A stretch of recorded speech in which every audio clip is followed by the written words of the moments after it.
Thank you so much, sir.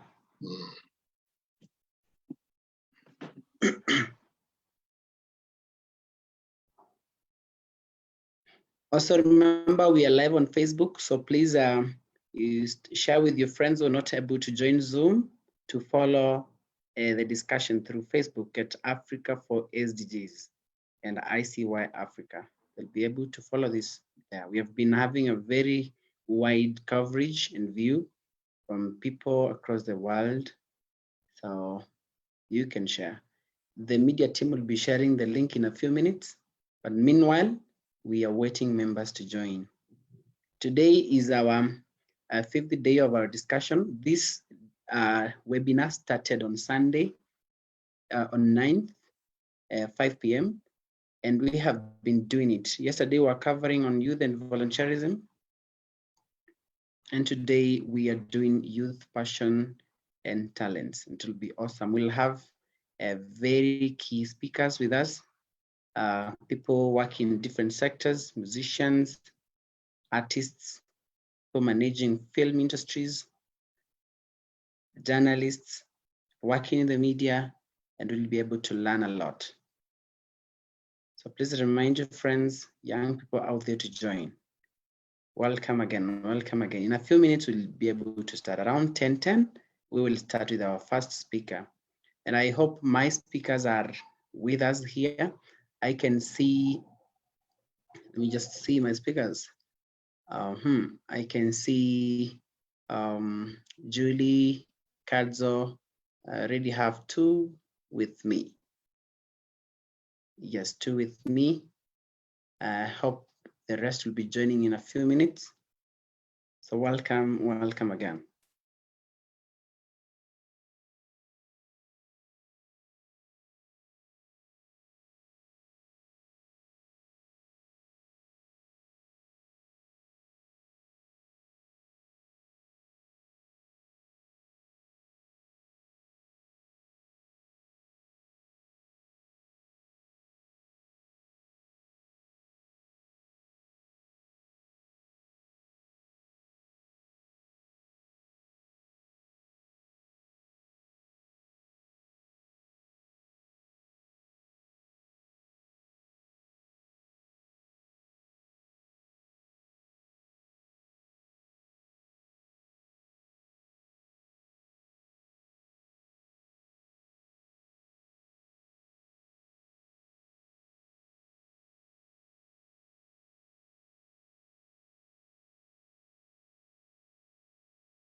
So welcome again.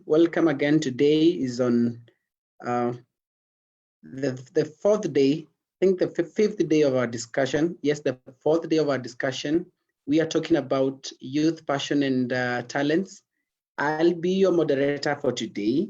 So good morning and welcome. We're still giving ourselves a few minutes and then we'll be able to start.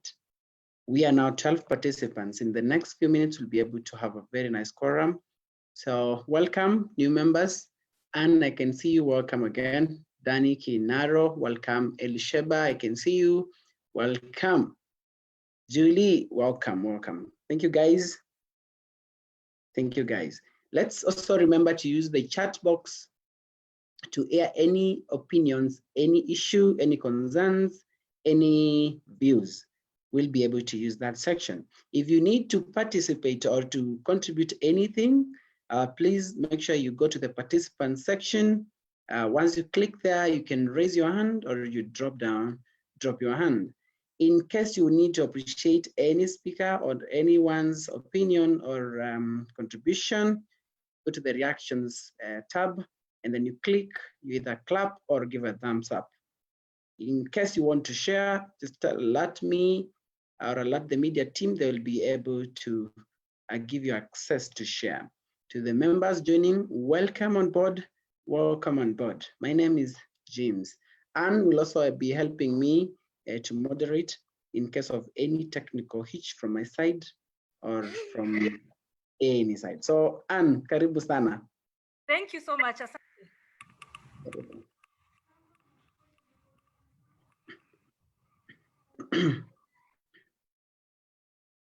Yes, the numbers are growing. We're still waiting to start in a few minutes. Yes, just once we hit 20, I'll be able to give Kado some time to say something. I can see one of our main speakers on board, Ida Nganga.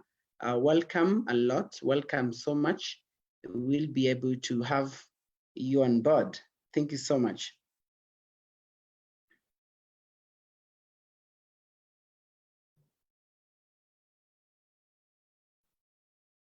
So members, again, just in a few minutes, we'll be able to start. We're just waiting to have a good quorum. And just before we start, I'll be able to give Mr. Charles Kado about 10 minutes to say something about youth works. And then from there, we will start officially the program. We are about there. We are just about there. So a few minutes and then we'll be able to start. Remember, we have been also shared the link with us, Facebook link. Just go to the chat section, get the link from there. You may also share with your friends wherever they are so that they can follow this discussion.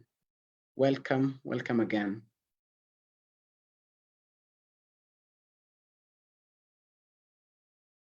So we are about there. So yes, allow me now welcome Mr. Charles Kado.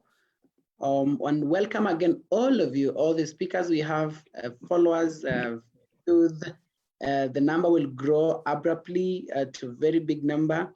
But for now, allow me just welcome Charles to say something. And then after that, I'll be able to introduce the speakers of the day. Thank you so much. To you, Charles. Thank you very much, James. And you have rightfully said, I'm Charles Kado. I work with Access Education International. And as a group, we are really proud to be associated with Africa for SDGs. Our areas of interest are leadership, as one of them. And on that note, I've seen so many AEI members here, including my president, Danny Kinaro. I've seen Madam Elsheba, plus others. We believe in youth leaders taking active role in whatever they do. And as Access Education International, we have gone a step further. We have formed a government around the SDGs. And for that matter, we have a president who I'll be giving a few time to introduce himself. Then we have a deputy president, we have a speaker and deputy speaker as the executive, and a minister in charge of each of the SDGs. Their voice matters. And this is a group that we began with while they were in their primary schools. In the primary schools, we had also children government. And for us to tie the end of the rope, to tie the end of the knot, we have continued with them since 2011. We believe that for the SDGs to be fully achieved, education has to be given, has to take the center stage. And as Access Education International, we take human rights based quality education quite seriously. And therefore we believe in child-friendly schools. When you talk of the child-friendly schools, there are 5 thematic areas that are really critical. And they include inclusive, child-friendly classrooms. COVID-19 has just been a wake-up call to everybody, for we are asking, why are the children at home? Yes, we know the answer. It is because of COVID-19. But should they go back with will the classes be fit for them? The schools themselves have to be protective. We believe in equity and equality, promoting schools, healthy schools where meals are being provided, and the partnership has to be good, has to be real. So we really advocate for this through our youth ministers. I've said the other area that we are concerned about are the SDGs. We know the theme is leave no one behind. And I've just said that we take leadership seriously. And by this youth leaders taking leadership in these areas, we believe it will be done for posterity. The other area that we are concerned with is the area of the refugees, because we believe that our world is one. We are all global citizens. And if we don't include them in our setup, then we do a disservice to all. So the areas that I've mentioned that we as AEI are very much concerned and work towards addressing our leadership, the child-friendly schools, the sustainable development goals, where we have a minister in charge of each goal, and the refugees. And on that note, let me introduce our president, or my president, who is Danny Kinaro. Danny Kinaro, if you are on, just say a word. Good morning, everyone.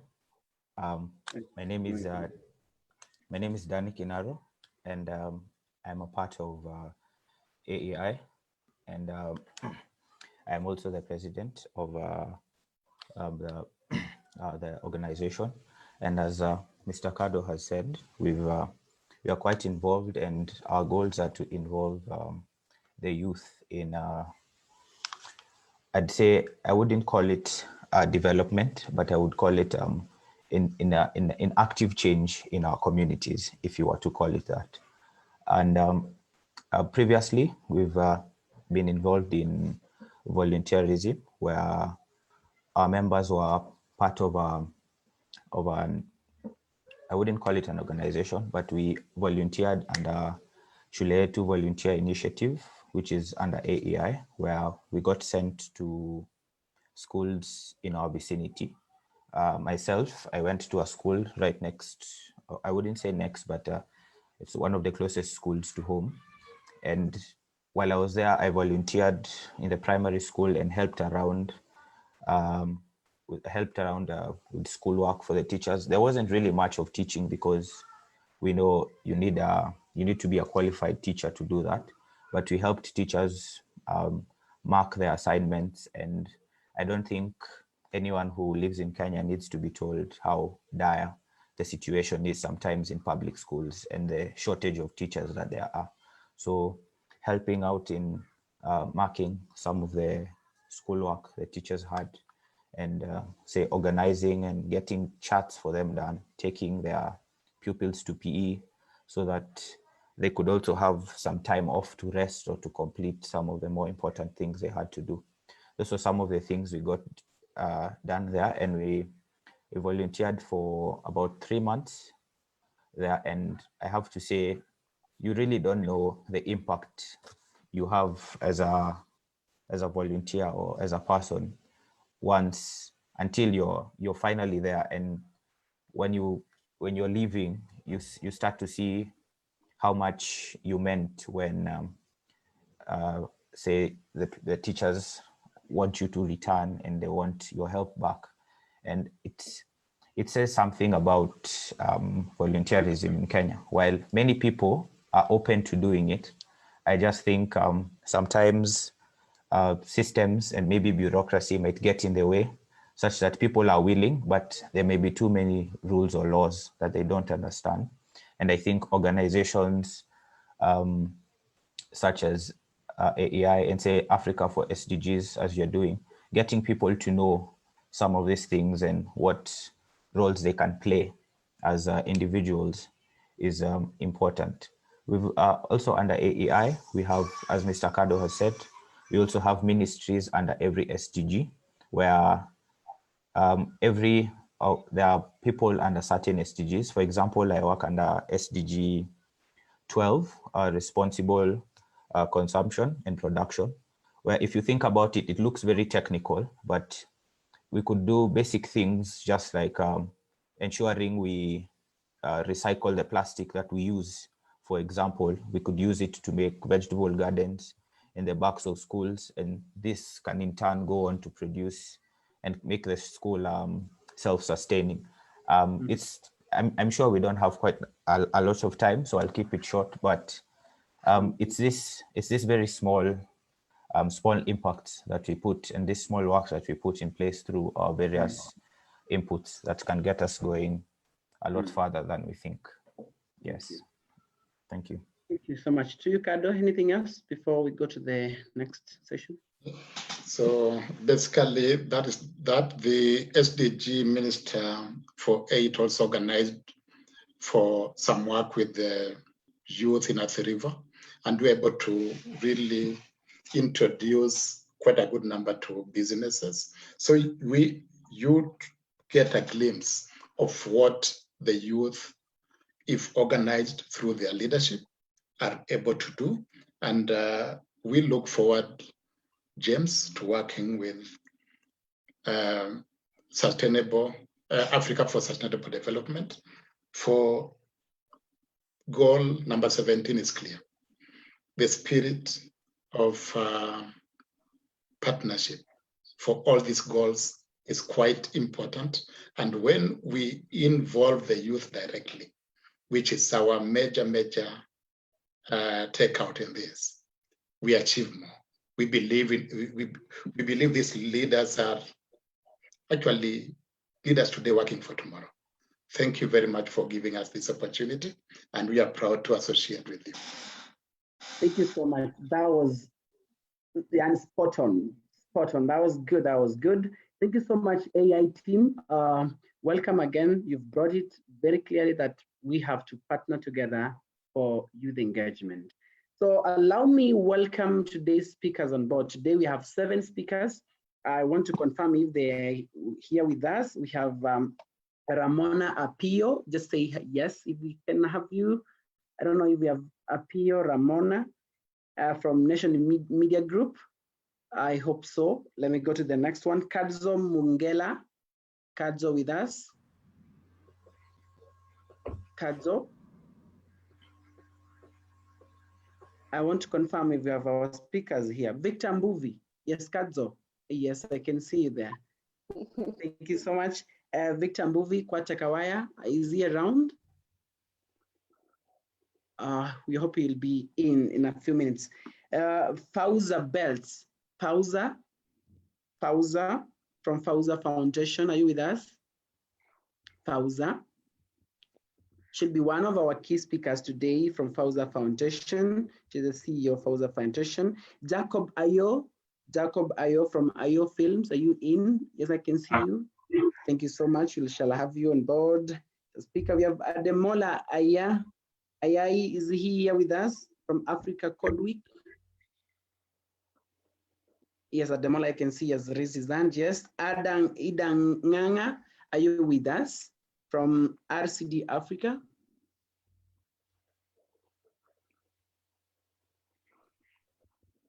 Ida, is Ida with us?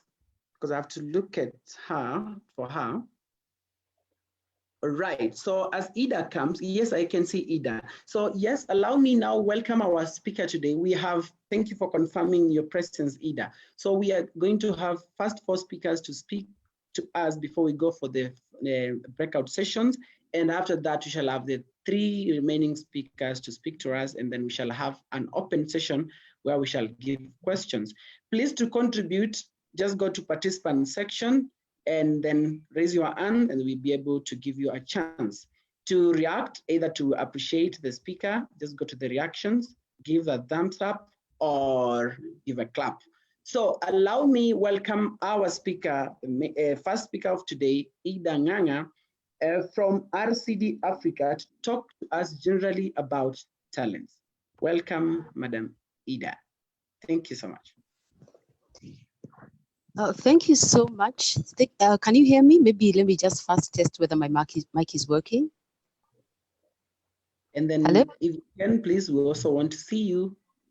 Yes, we can hear you.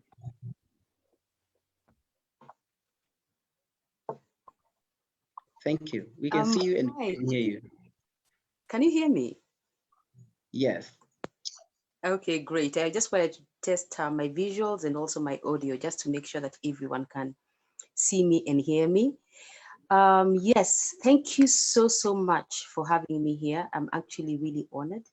And I would just like to say to all the youth who are watching this, whether on this Zoom call or whether they're following it live, welcome to the International Youth Week Dialogues. Thank you so much for making it here. You're here because you're interested in the passion and talents and skills, and not only that you have, but others have, and you might want to know how to best put yourself forward or how to best utilize your passions and your skills and your talents. So yeah, this is very exciting for me. Of course, I have already been introduced as the CEO for RCD Africa, which is the regional consortium for development. It brings together experts, development experts in particular. And these development experts actually use technology in order to achieve the SDGs. As you all know, the SDGs are various and different. And of course, you probably have Africa for SDGs taking us through all the SDGs from day one. But this is really more about how to use technology as an enabler. Now, technology by itself is not an SDG. Technology is an enabler for all the SDGs. In fact, if you are not using technology in this day and age, I really don't know where you're living or what part of the world you're coming from, because it calls upon all of us to be savvy in terms of technological skills. We have all undergone through a rough time during the COVID-19 pandemic, and I'm sure it has caused many of you to change how you work or even how you plan. Some of us are working from home, and so is the rest of the world. It's not only in Kenya, and it's not only our colleagues. So what happens when you're put into a situation where you did not expect, which you did not expect to happen? You're actually thrown off course. You're actually put in a situation where you are fearful, or you're very worried about your future and your capabilities. Now, we're here to tell you that this is actually not the end. It's actually the beginning. We have been talking about the fourth industrial revolution for a very long time. And my global coordinator for Africa Code Week is going to talk about why coding is at the head of the fourth industrial revolution. What really happened in this situation is just that the fourth industrial revolution caught up with us. Yeah, it was going to happen anyway. So why don't you just take it positively as a young person? Why don't you look at it as, this is my future anyway. It was going to happen. This has just put me in a situation where right now I have to respond faster than I thought I was going to. All right? So that is giving you a lot of hope, isn't it? It's also giving you a chance to build on those skills. This is your time. So whether you're worried about what am I going to do, I don't have the requisite skills, we are here to tell you that you can start building these skills even right now. At Africa Code Week, and for RCD Africa is the lead coordinator for Africa Code Week nationally, we have been emphasizing this, and we have had sessions with the ICT authority, with the Ministry of ICT. We've had sessions with the Ministry of Education, and of course, Dr. Mary Wambaria is our champion, and she is a director, a deputy director at the Kenya Institute of Curriculum Development. It means that everyone understands how serious this situation is.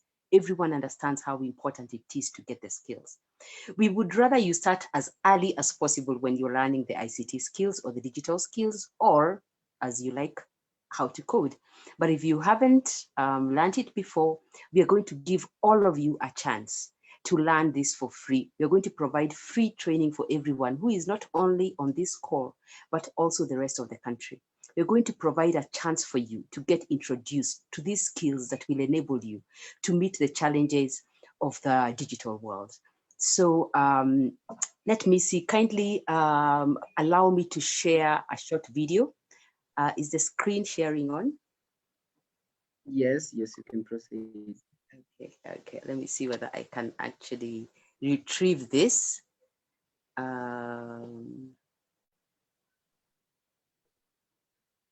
me go into my storage.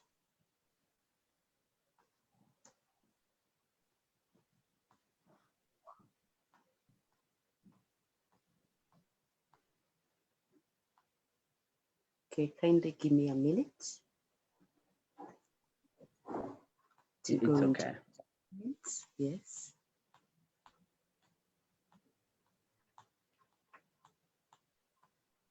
There they are. Let me go scroll to the bottom of this.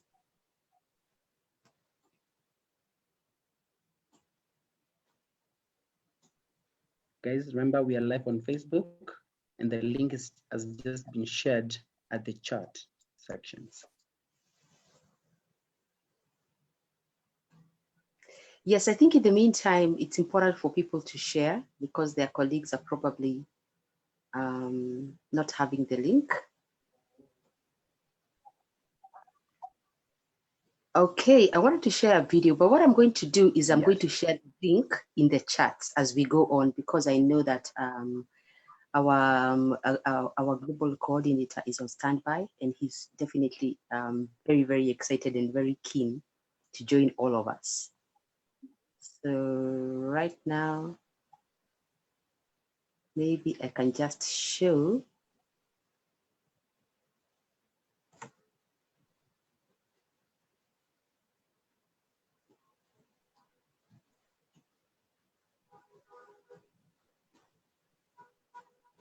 Okay, are you able to see this? Okay, the video might not be able to play. Maybe you enlarge a little bit. Maybe I enlarge. Okay, sorry, I'm using my phone. I'm working remotely and I'm out of town. But the future is mobile.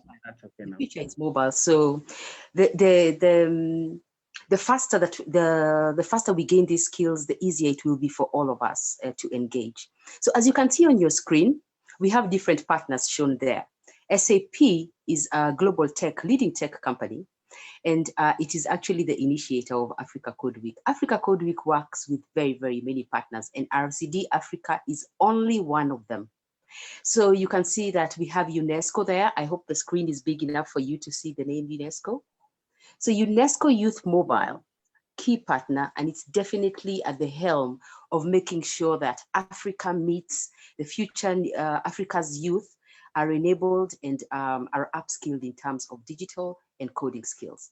We also have Google. I'm sure you all know Google, right? Yeah. So Google is a key partner. Definitely with Google on board, we are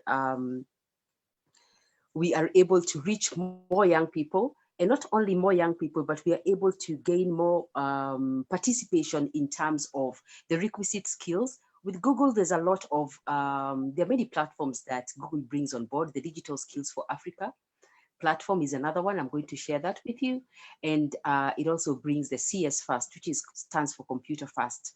And this is mainly for young learners to learn computer science skills, coding skills from a very young age, right from their phones or right from their, sorry, not the phones in this case, but from their tablets and their computers. So as you can see, we are all about empowering young people, empowering opportunity for digital inclusion. Do not be left behind. You have a chance to engage with us, and I'm going to give a chance to our global coordinator to explain more about why some of these skills are amassed during this time, and what we are going to do for you during ACW 2020. It's going to be very exciting. Also, before I leave, I want to encourage all of you to just take a chance, not only at not only take a chance on yourself, but also take a chance to improve your own learning and the learning of others, because learning is all about sharing. And at Africa Code Week, we are all about sharing these digital skills. The speakers who are coming later welcome. We are very, very excited to have you on board. We know that you have the different passions and skills that you're going to talk about, but even for the musicians, for the media people, you all know that you have to take your skills online and digitally, and we're here to teach you how to do that. For the partners, we are really, really excited, for example, to have Access Education, of course, Africa for SDGs. We're very excited to have Youth Barrier Breakers. Those are my my lovely colleagues. We are very excited to have, I believe, who else did I miss to mention, please? Maybe you could kindly mention. Yes, we have we have Kenya Education Management Institute. Oh, lots yes. of guys around. Kenya Management, Kenya Education Management Institute is a key partner. We are really, really happy to take this forward, and Africa Code Week forward as well, because as we have heard, Kenya Education Management Institute has to be at the helm. You have to teach the teachers as well. We cannot only be talking about the young learners. So thank you so much. Really, really exciting. Africa for SDGs, we are here with you to teach technology for all the SDGs.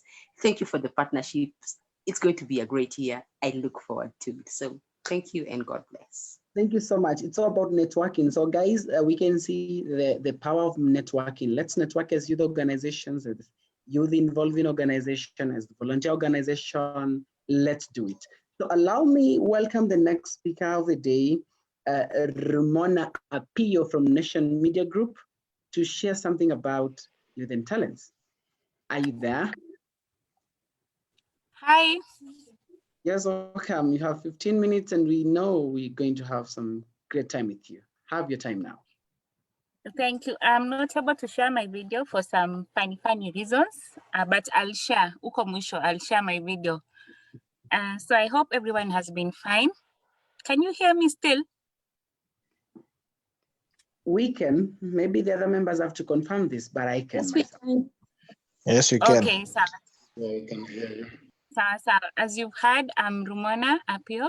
I work with Nation Media currently as their book contributor, for book reviews mainly.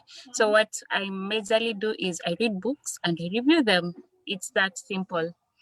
So I was invited by Katile. I can't see her here, but she invited me for this program that I think is but I believe it's very wonderful for the youth.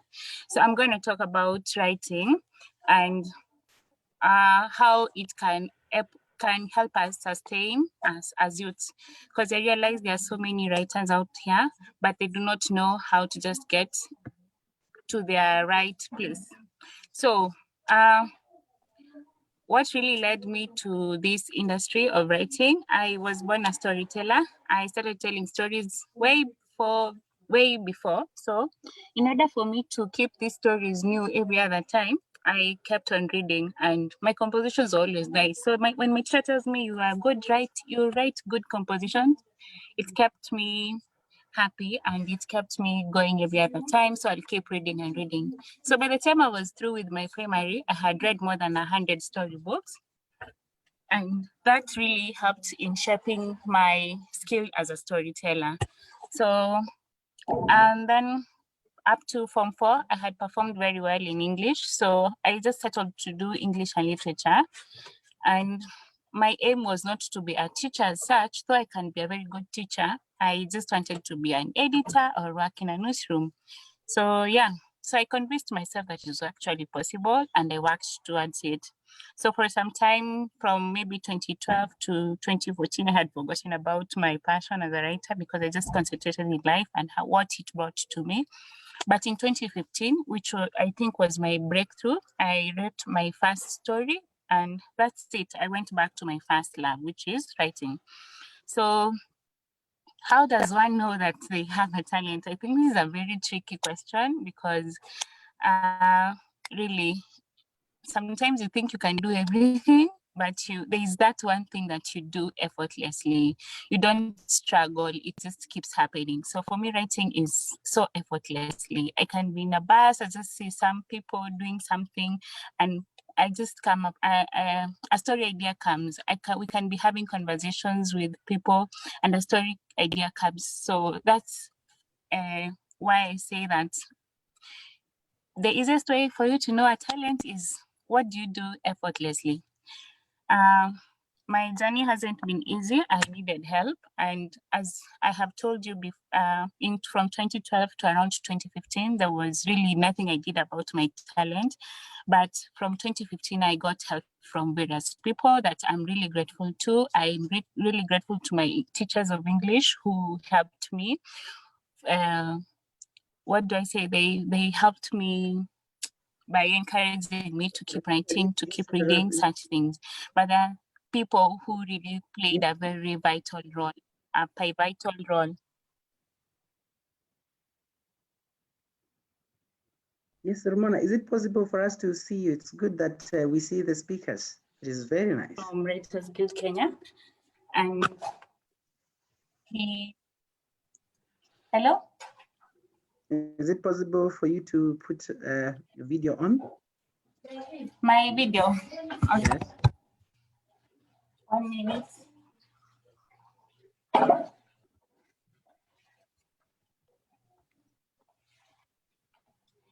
There you go. Thank you. So now, there's Gabriel Dinda from Writers Guild Kenya, and I'm always grateful to my uncle.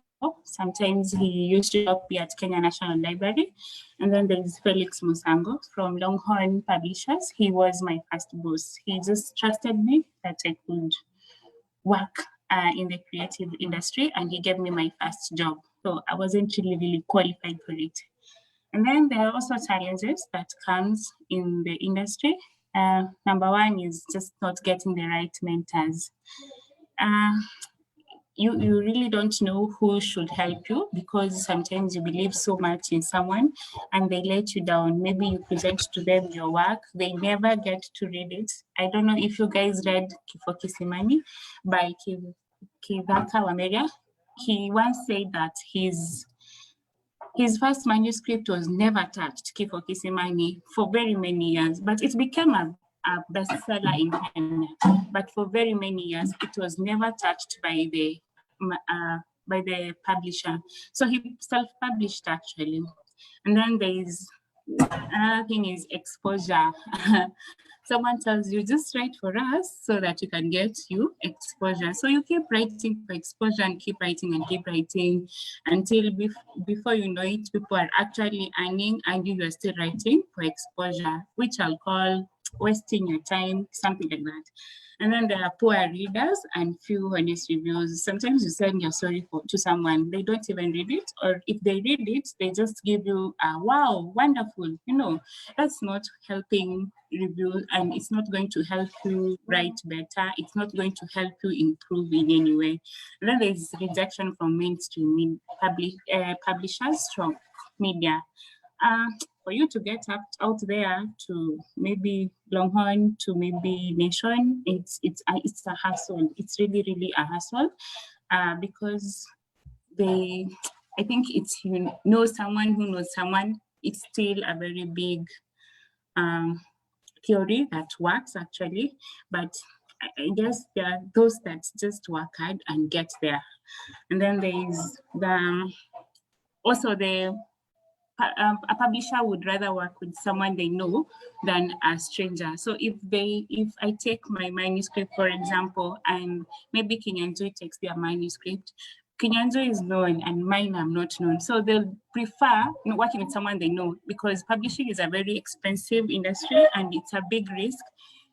It involves a lot and a lot of money spent. So they would rather risk their money on someone they know than someone they don't know. Even though at least things are changing nowadays, they self-publishing.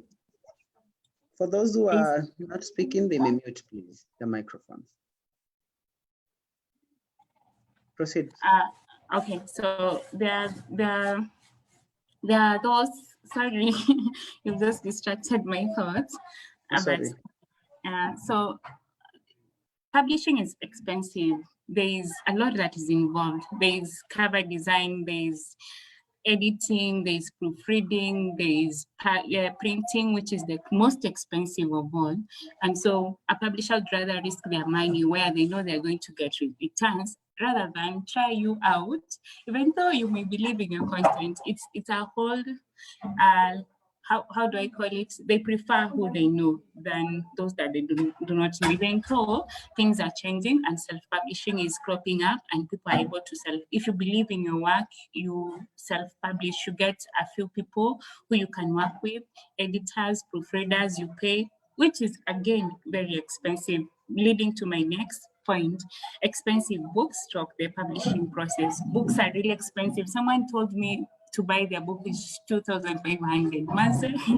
So at least I'm able to get somewhere I have some money where I can like I have a salary, let me just say that I can buy books. But what of someone who doesn't have money and really wants to book? And that is why you see a lot of soft copies out here, which is piracy again. So the publishing process is very expensive. I'll say that for a fact because I know editing takes about 2 shillings per word. So if you've written 60,000 words, you're going to part with 60,000 for only editing. You have not talked about proofreading, you have not talked about designing. So that's another challenge in the industry, but I hope things get better. And even with the COVID-19, we have learned that we really need to invest more in creative because what publishers do is more of curriculum. I'll talk about publishing because I've also worked with Longhorn publishers. So that's why I keep alternating between publishing and nation or writing, something like that. So another question that people keep asking is, what are the payment rates? Is it a good source of income? I'd say writing is a very good source of income, but like every other thing, it needs a lot of patience. It needs you to develop your art because you cannot be providing poor quality work and expecting to be paid well. So yes, it's a very good source of income, but you have to work hard for it like any other thing, like any other art, let me say that. Which organizations or institutions that are based on helping youth to nurture their talents as writing? There is Writers Guild Kenya, founded by Gabriel Binda from Kenyatta University, way in 2013, 2014 there, but it's doing well. You can check them on social media, Writers Guild Kenya. And then there's Writers Space Africa. It's a whole umbrella. It involves all African countries from Nigeria, Zambia, Uganda, Tanzania. They even had their past writing residency in March, just before the COVID became serious. Yeah. And there's the Kenyan branch. It is the chairperson is Benny Wanjohi. You can actually check them on Facebook or Twitter. And then there is Writivism Literary Initiative in Uganda. It's a whole African. They organize Writivism Festival every August, but we won't have it this year because of COVID again. But it's a very good initiative that publishes African writers, young upcoming writers. They even hold a competition every year, and the winner takes home about $500. You can check them on Facebook too. There's Amka Kenya at Goethe Institute. It was mainly for women writers, so they meet every last Saturday of the month, and they're doing their meetings online. You can check them on Facebook again. So those are among the few I know. I know there are so many other in very many WhatsApp groups, but I would really encourage every writer to just be part of a group. It helps you. It helps you build your art. It helps you be accountable, and it helps you grow. It helps you network. It helps you get some of these opportunities. Because most of the opportunities I got as a writer come from Writers Guild Kenya, which I am entirely grateful to. They really helped me shape my writing journey. So the last one, which is maybe my last answer and my last parting shot, it will be more of a story. I hoped to have a PowerPoint presentation, but slides here and there, and then tight schedule. But still, I hope this helps. So what advice to youth using talent or following passion? Can it be a tool for self-employment? Yes, yes. Like right now, schools are closed, and those working from the publishing houses, it's a bit tough for us because we entirely depend on schools. Like if the schools are not open, books won't be bought, and that's it. So we really are at a hard rock because until schools open, we are not able to do anything because we do curriculum material, but we are venturing into other things. So talent pays, but you have to be innovative. You have to be aggressive. You have to be diligent. Trust the process and know that it will work for you. I'll just say the last thing, which is there's Jennifer Makumbi Nasibunga from Uganda. She wrote her first book, and for 7 years, her book was always rejected. And the publisher who published her book, which is Tintu, did it after 7 years of rejection, and it paid her well. And she says it was like working for a very long time without pay and finally getting paid immensely for it. So from writing, publishing, and all that stuff, that would be all for today. Thank you. Wow. Thank you so much. There are questions which have just come here. So please, maybe you may respond now or after, especially to Ida and Mona. The first question here is, what is passion and what is a talent? The other question I can see in this chat section is, can helping others be a talent? And the other one, the third question is, just look at the question. Yes. When is it time to try your talent out? Maybe I can just open it to Ida and Romana. Yes. Kindly please allow Mr. Ademola Ajayi to introduce himself and his session because he has such an important forum he is going into kindly. And we don't want him to leave us without his words of wisdom. Yes. Maybe can he just come after the questions? Because the questions, I don't want us to forget the question. And then after that, maybe 2 minutes, and then he comes in.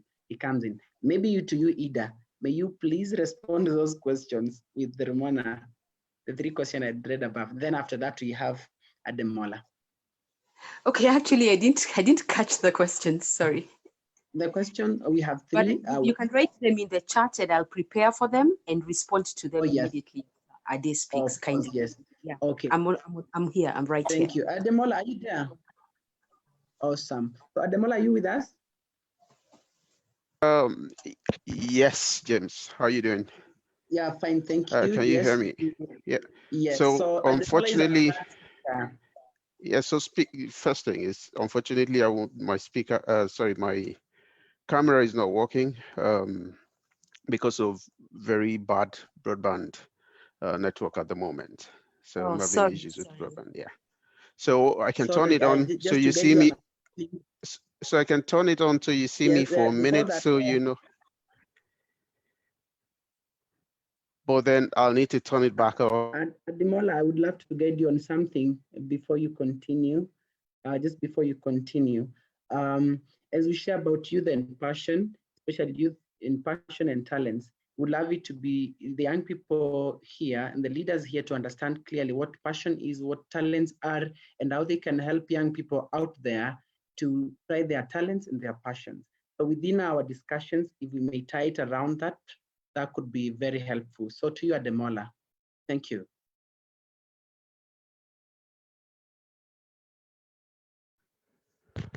Okay, my name is Olajide Ademola Ajayi. I work with SAP in Dublin, Ireland, and be Global Coordinator for Africa Code Week. I thank everyone for joining this, and I thank Ida for inviting me.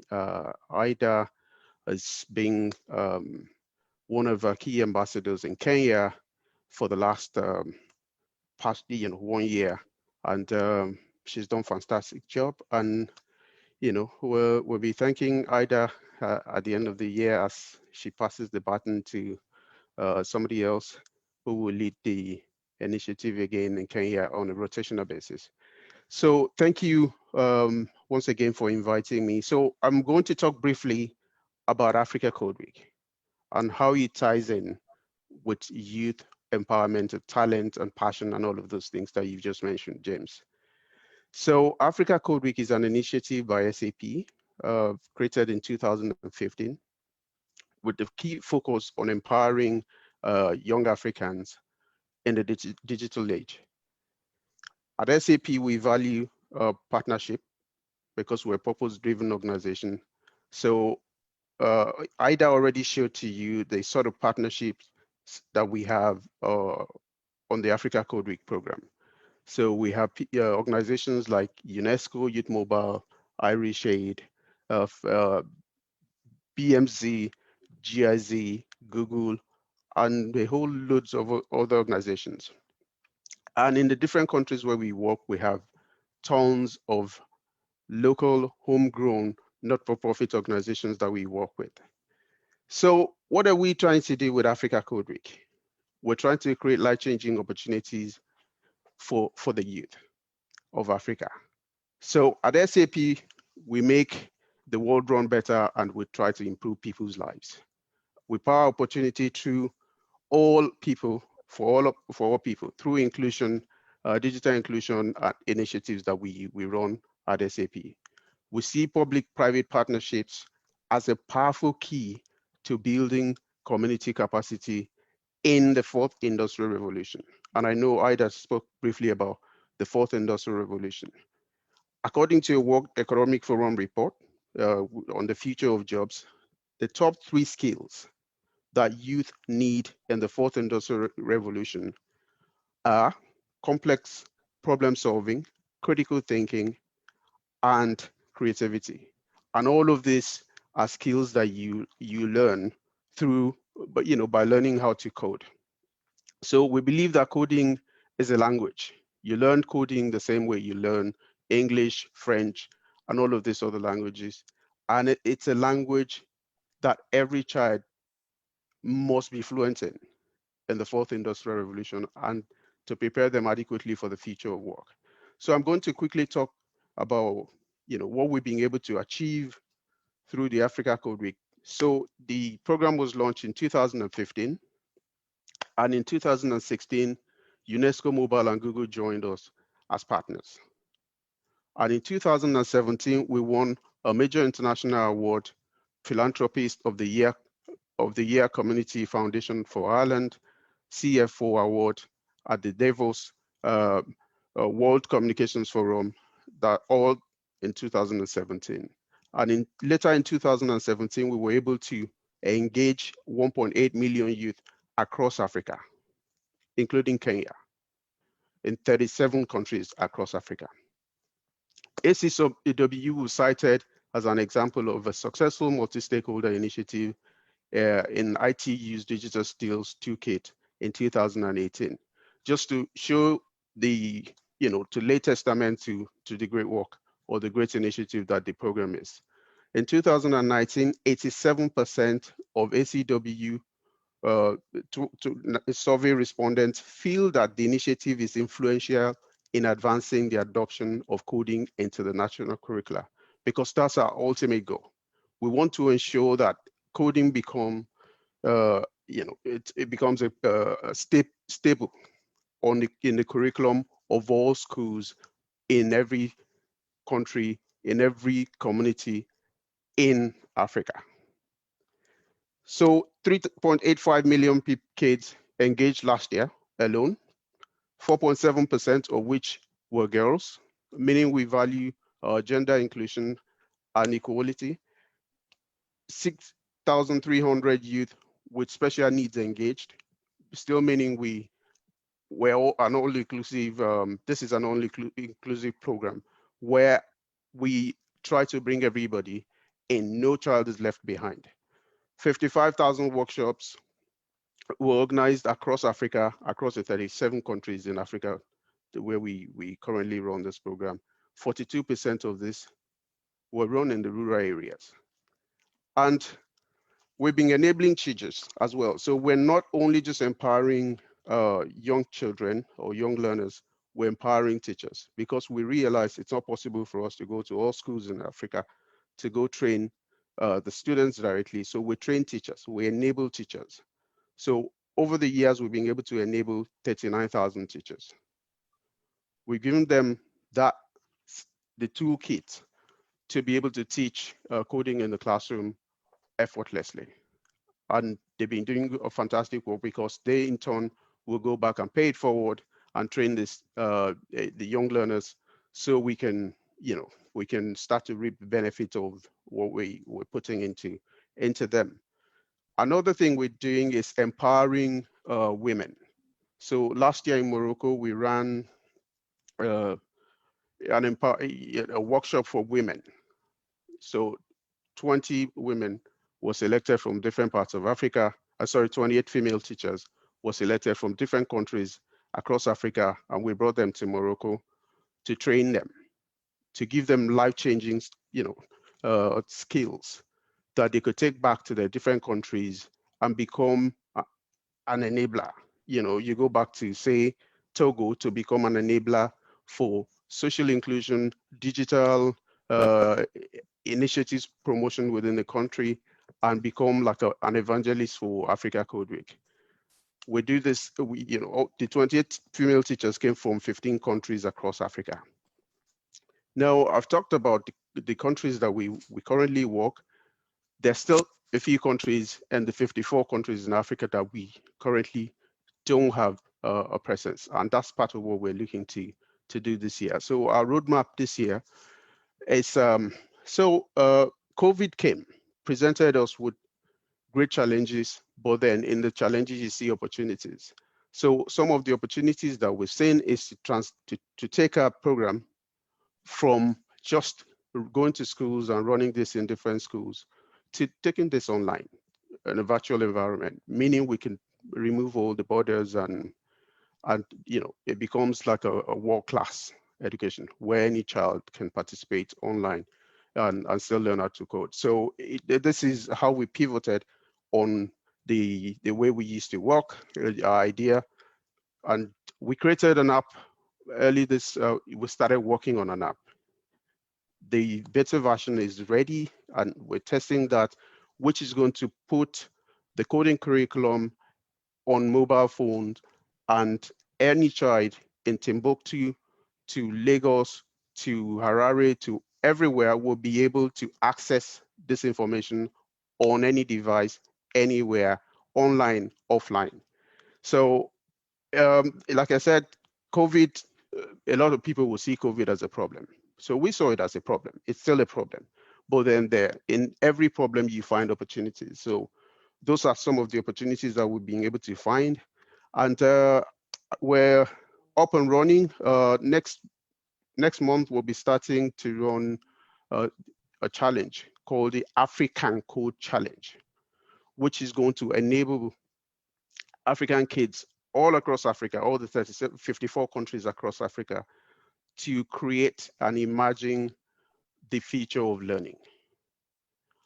The competition is going to be run regionally in the different African countries first, and then we'll select the top 3 in all of the participating countries, and they go into a world championship like continental final, where we select the top 3 teams from Africa.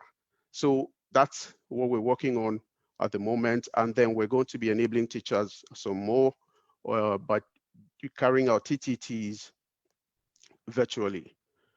SAP employees, SAP volunteers will be mentoring teachers, will be training teachers over the internet, using Zoom and using all the other technologies that we can make happen. We can use like Zoom, StreamYard, and all these other things that we could use to do that. So we created a new app. We have the African Code Challenge coming up. We're expanding our reach to 54 countries because now we could do this online. And then we're carrying out the virtual train-the-trainer program. Like Ida said, I thought I would be starting my speech at 10:25 your time. So I'd move my appointment from 9 to, from that time to 9 o'clock. So I'll keep it very short. What program we're training is Scratch. We're training MIT.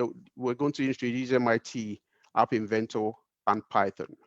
So to join the program, or you want to be a volunteer, you want to be a mentor, for those of you in Kenya, you can speak to Ida. She'll be able to point you in the right direction, or you can visit www.africacodeweek.org. We have thousands of volunteers across Africa, and it's as empowering for the youth as it is for the volunteers as well. So because through mentoring, you learn so much. It's it's give and take. So that's where I'm going to rest my short, brief conversation with you today. And if you have any questions, I'll take them before I jump off. Thank you so much for having me. Thank you so much. Thank you so much, Mr. Debola. You didn't tell us which country you are in so that we could know. Okay, so I'm based in Dublin, Ireland. Yeah. Awesome. So would you kindly just help us understand actually the chat box is on fire. There are questions here and a few have been answered by Romana and Ida, but I would love you to maybe share briefly on how can young people identify their talents and how can they know it's time to start, it's time to do this. This is my passion, just to get. So to identify your talent, you need to first do a little bit of introspection. What am I really happy? What am I happy to do? What brings me happiness? What brings me joy? What's my purpose? How do I see, how do I see life? Passion is only good, but you need to have a purpose. If you don't have a purpose, the passion will be just a waste of, bubbling energy just inside you. You need to connect your passion with purpose. So talent is inherent in everyone. They say everyone is a genius. But then if you start to compare a fish and a bird by how they can fly, the fish will always think, I'm not a genius, I'm not talented. So it's identifying your domain, your terrain. Where am I good at? What am I good at? What am I good at in a certain scenario or in a certain situation? If I'm put in this box, would I be able to succeed? If I'm put in this environment, would I be able to find something that I'm happy to do, that I'm connected with? So it's a natural aptitude or skill. That's talent. So it's inherent, it's in every one of us. The difficult part is finding it. And as I've explained, the only way to find this is to search within yourself and see what you're happy doing and what brings you joy. I hope that answers that. Wow, that's awesome. Again, a question for the three speakers who we had before you, Mr. Demola, Romana, and Tuida. There's this question on, there are people maybe who are working, employed just because they qualify for the job, but they don't enjoy doing the job because there's no, their passion is not there, and maybe it's not their talent to serve in such a field. How could you advise such people? So like I said, it's connecting your passion with purpose. So do you find a purpose in what you're doing? Am I just doing this to earn a living? Or am I doing this because I enjoy it? They said, if you enjoy what you're doing, you never work a day in your life. It means if you enjoy what you're doing, it's no longer work for you, it's passion for you. It's like a hobby. It's something you enjoy doing. So it's still finding a purpose in what you're doing. That's what gives you joy. Okay, I'm working in an organization like SAP, and what's the purpose for me? The purpose is I'm connected with several opportunities. I feel very honored to be leading a program that takes me back to my root, to empower thousands, millions of kids every year. That's purpose. Do you understand what I'm saying? So that's me finding a purpose for being at SAP. Otherwise, if that doesn't exist for me, maybe this won't be the place for me. Maybe I would have moved to a different organization. So it's finding that purpose. I'm good at giving back to the community, and then I'm working in an organization that is giving back to the community. It puts me in a position to give back to the community. That's a complete circle. So it's for you to find those connections. So wow, does that answer your question? that answers very comprehensively. And actually that introduces to us something before I give Ida, because I can see she's raising her hand. Maybe how can you then identify, or do you keep on trying? Because you mentioned something about you don't have to do something just because of the money. And this we have seen even in our organization. You employ young people, you give people a chance, and then in the process they find, no, this is not what I like, and you already invested in that person, and then they have to quit, they have to go to other places. Do young people then have to keep trying opportunities for them to be able to identify their passion and talent? Maybe either you can help us on that if Ademola also feels to add. Yeah. So Ademola, go ahead. Okay. So if I heard the question right, can young kids or the youth, can they do something without focusing too much on the income that they get from it? And if it's not okay for them, can they move on? Can they keep changing? So I don't know if you play, if any one of you is familiar with the game of Scrabble. So a game of Scrabble, its preparation would ensure that you meet opportunity further down the line. So you're playing Scrabble. It's a game of words where you play words, but then it's a game of you connecting the dots. So you want to be successful, okay? You want to play success. On your rack, you can only have 7 tiles, okay? Say you play something like ESS, okay?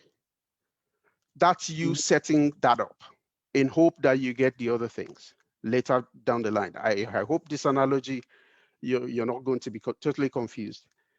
And further down the line, you pick a different set of tiles and they're rubbish. You get O, I, E, U, U, which will give you not enough score if you play those tiles. And you trade them back into the bag. You lose your turn and pick other tiles out in hope that you get something else. That's the way talent, preparation, and preparing for your opportunity is. So if you're in something that you're not happy about, there's always something good there that you could take away to the next one. Don't miss the opportunity. Don't miss. You see, we sometimes focus on what we don't have. And then so we lose sight of what we have right under our nose. So the first thing you should focus on is identifying those things that you have that would, and those things that you require to make the next big leap. And like I said, don't focus on the money. If you do other things right, the money will follow. If you focus first on the money, you may not get. They say if passion is driven by energy and emotions, purpose is driven by the reason. So find that reason for wanting to do that thing. And if you find that reason, it becomes easy for you to derive and to be comfortable and content with what you're doing and what you have. So it's preparing yourself for opportunities that will come further down the line. Don't focus too much on what you're not having at this point. Look at the good things that you have at this point and how you can build on them to get you to the next step. Wow, that is very powerful. Guys, if you like that, just go to the reactions and just give a thumbs up because I like it. As Ida says something. Ida, you wanted to share something? I'm about to introduce the next speaker. Ida? Oh, I see. Romana? Yes, I just wanted to add on to what Ademola is saying. And just to add, of course, he's done such a great job and he's already explained so explicitly. So it just, if you really want to follow your passion, it's important for you to be able to also hone those skills. I think one of the things that we forget, we say we think it's all about passion and not about working hard, or it's something that you just, it's a talent you were born with, but it takes a lot of working hard. It takes a lot, as we say, follow your passion and build it over time. If you're going to build it over time, it means that every day you have to wake up and improve on it. If you have not improved, then I don't think you've really built on your passions. So it's not about saying, oh, well, I think I'm very excited about this and I'm just going to do to put it out there. No, you need to also look around you at your competition. How good are people around you? If they are way ahead, you need to catch up with them. If they are taking a different tangent, then look for a unique way of presenting your skills and your talents. Otherwise, just sitting there and thinking that you're good at something and the rest of the world does not think you're good at it is totally living in an unrealistic world. Yeah, but I really just am emphasizing on what Ademola said. So let me give the mic back to him so that he can talk to us before he leaves. That's awesome. Yes, Ademola. James, I must say a big thank you to you for putting this together. The problem we have in Africa is not the lack of talent. It's that we lack opportunities, okay? And what you're doing here is you're providing people with the required opportunities that they need. You're connecting them with other people who will be able to speak to them and speak with them, most importantly, where we could have a conversation around how we can get better, how people can aspire to be more, to be able to get to the level that they should be at, or they want to, the desire to be at. And thank you so much, Ida, for all the great work that you're doing in Kenya. You know how we value your work as a great ambassador for us, and all the great work too. When I came to Kenya, I remember you opened all the doors to the Ministry of Education and all these other places where we went to, and we were well received. And I see Kenya as the hub for Africa, for digital age. If a lot of things are going on in Kenya. A lot of things are going on in Kenya, and our goal is to ensure that we do more in Kenya in terms of enabling the youth of Kenya to be more creative, to be more innovative, and to be able to be very successful in the fourth industrial revolution and be well prepared for the future of work. So thank you so much, all of you, for having me, and I look forward to joining you at some other times. Thank you so much, Ademola. Wow. This is, so guys, just go to the reaction section. Let's appreciate these guys for wonderful talk because they're really doing good. Just go to the reactions section, just click there and you give your clap or a thumbs up. So thank you so much. And actually the chat section is really burning. It's boiling here. Someone has just asked a question. Is in the message to pursue your dreams and passions largely overshadowed by the lack of acceptance and the willingness to change by the general community? That's a question. And someone is also asking here, just one question, the last one, because many have been answered. How do I know my purpose? That is from Caroline. Maybe as we continue, we'll be able to chat that. But allow me introduce the next speaker, and then after this, shall go to the breakouts. We shall discuss many of these questions out there, but we love this and I love it. So let's have Kadzo Mungela from KCB. KCB. So you can lead us on the next stage, and please address the issue of passion again. Thank you so much. It's really hot here. Hi, James. Thank you for having this forum. Thank you, Kyle, for finding me and asking me part of this forum. I have two questions. I work at KBC, no KC. KC is a okay. Just to correct on that. May I just interrupt Kadzo? Guys, do you hear Kadzo clearly or she's breaking? She's breaking. She's breaking. So Kadzo, maybe check on your internet. Thank you, Paris. Let me see. Maybe from Lesotho. Because of my Kadzo, proceed. Can you hear now? Well, yes, you're clear. Okay, maybe it's the video that's interrupting. So my name is Zomala. Thank you for opportunity, James. Just to correct you, I work at KC, not AC. KC is the bank. Okay. I'm a multimedia journalist. I like to say that I'm a communicator. I work currently at KBC at the presenter. Thank you so much, Katil, for having me. Kadzo, allow me to interrupt you again. There still seems to be a challenge in your technical connection. Yes, but just keep on trying until we get you. Can you try again?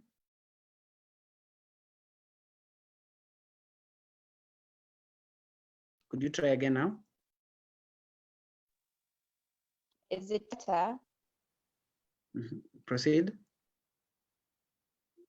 Okay.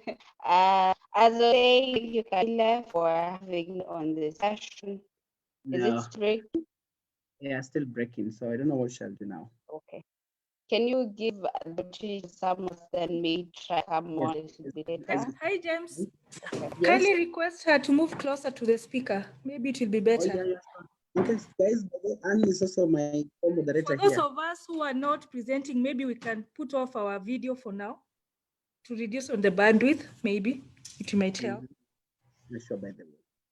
Francis. Yes, Kadzo, you can try again now. Is it better now? Can you hear my sound? Is it still cutting? Still breaking. And what do you think we should do? Just okay, as you fix that issue out, let's have the next speaker as you fix that. So we are sorry for that, Kadzo. We hope to get you in a few minutes. Then after this, we shall go for breakouts. But allow me to introduce Jacob Apio from Apio Films, just to share again about his journey on talent and passion. Apio, I hope you're there. Yeah, I'm here. Yes, you may proceed. Thank you.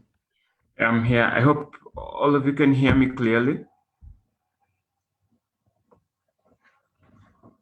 I hope you can all hear me clearly. My name is Jacob Apio Oyugi. I'm the founder and CEO of Apio Films KE. Yes, we can. Can you hear me? Yes, we can. Perfect. I'm a film director. I'm a TV producer. And TV director too. And I'd really love to say that I'm really honored to be here with you guys, and I'm really honored to present, to get to talk to you guys, and it's quite an honor. And I thank you guys for this opportunity. When I was requested to talk about passion and everything we do, I was excited because I'm a true definition of what passion and dedication can, bring someone from and take them to. I started my journey in the media industry around 8 years ago, and we joined the media industry when everyone had clouded their minds that you can't get an opportunity to work on TV. You can't get an opportunity to work in the film industry, and the film industry is too flooded, and it's too difficult to, get into. But I decided that I wanted to be different. I wanted to give it a shot. And one thing I know by myself is once I believe in something, I must always achieve it. And even Nelson Mandela says that everyone can rise above their circumstances and achieve their successes if they're dedicated to and are passionate about what they do. And that really keeps me going. And I believe that whatever you want to achieve, you will always get to achieve it, as long as you put on the hard work, as long as you put in the focus that you need to, and as long as you keep on making mistakes and learning from them, keep on making mistakes, you fall down and rise back again. Basically, the media industry is quite challenging. The TV industry is quite challenging. And when I got in there, is it that I can't hear him? Can you hear me? Yes, we can hear you very well. Perfectly. That's perfect. So, where was I? When I joined the media industry, I had just done my diplomas, and I joined the Standard Media Group, and that's KTN, as an assistant, as a production assistant. That's a PA. That's the lowest rank anyone can ever have in a production lineup, and it's like a runner. So I was a news production assistant and programs production assistant, and I told myself that this is what I wanted to do, and it didn't take. I could take whatever it takes to to grow to where I wanted to be, and that has been a journey of around 8 years. And I can tell you guys, it's been quite a journey. Learning from people, learning from different people in the media industry, meeting different people, watching a lot of directors out there and learning from them.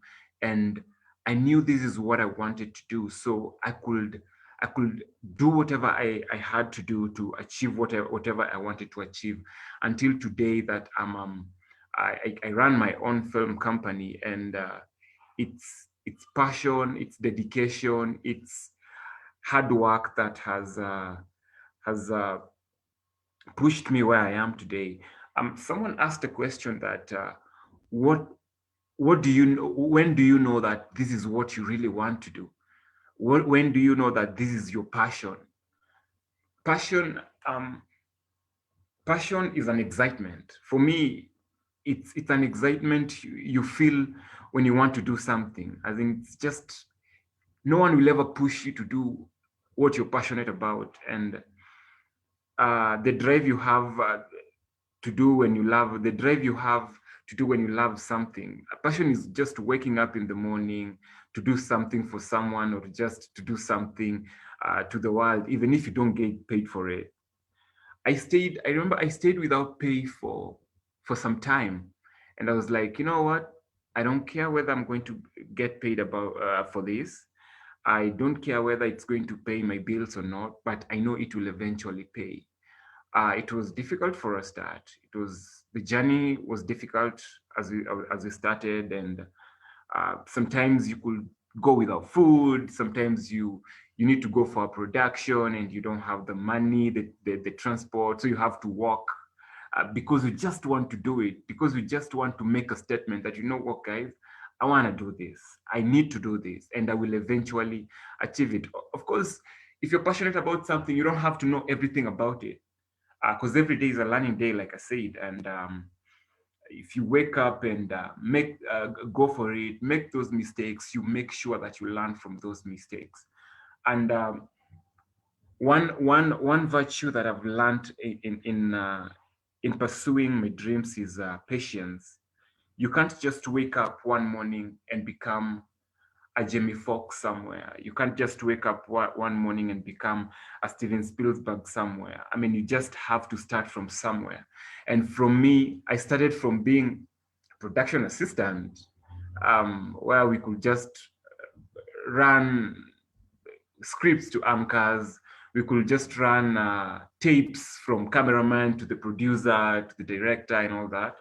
And it built us, it built me to even sit down one day and say, you know what, I want to concentrate on film, and I want to be an amazing film director out there. I want to be an amazing film producer out there. And this is what I want to do. And so basically that is how my journey has been. Someone asked on the comment section, how do you know that this is really what you really want to do, and this is really what you are passionate about? And like I said, you don't have to be pushed to do it. Passion is just like trying something over and over, making the mistakes until you get it right. And for me, I found mine. I discovered my love for film immediately after high school, and went to college. And every single day I have happiness. It makes me happy that I've achieved this. Every single day, I don't go to bed unhappy anymore, because I'm doing what I love. We might not be where we really want to be. I might not be where I really want to be, but all I can say is that there's light at the end of the tunnel. And achieving that one thing that you've always wanted to achieve after trying close to 1,000,000 times, and still you ended up falling 999,000 times, and you finally get that courage to stand up that one time, the millionth time, to try it out and get it right. I think that's happiness. It doesn't even come from the paycheck. It doesn't even come from people praising you that, hey, you're a good director, or you're good this. It just comes from the inner you that, you know what, I failed in A yesterday, but I achieved it today.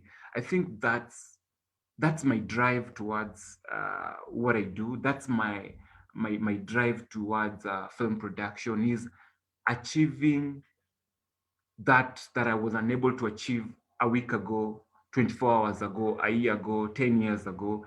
If I can now achieve it, and that's perfect for me. It's not comparing myself to someone else, because our journeys are different, but it's just focusing on the prize. And if you can finally get to lay your hands on the prize and say yes, and look back and say, yes, I achieved this, then that's the best feeling anyone out there can ever have. That's the best feeling anyone there can ever have, because we are all in different industries. We meet different people every single day, and everyone has goals, and some feel that their goals are unachievable. But I learned one thing, that you can push.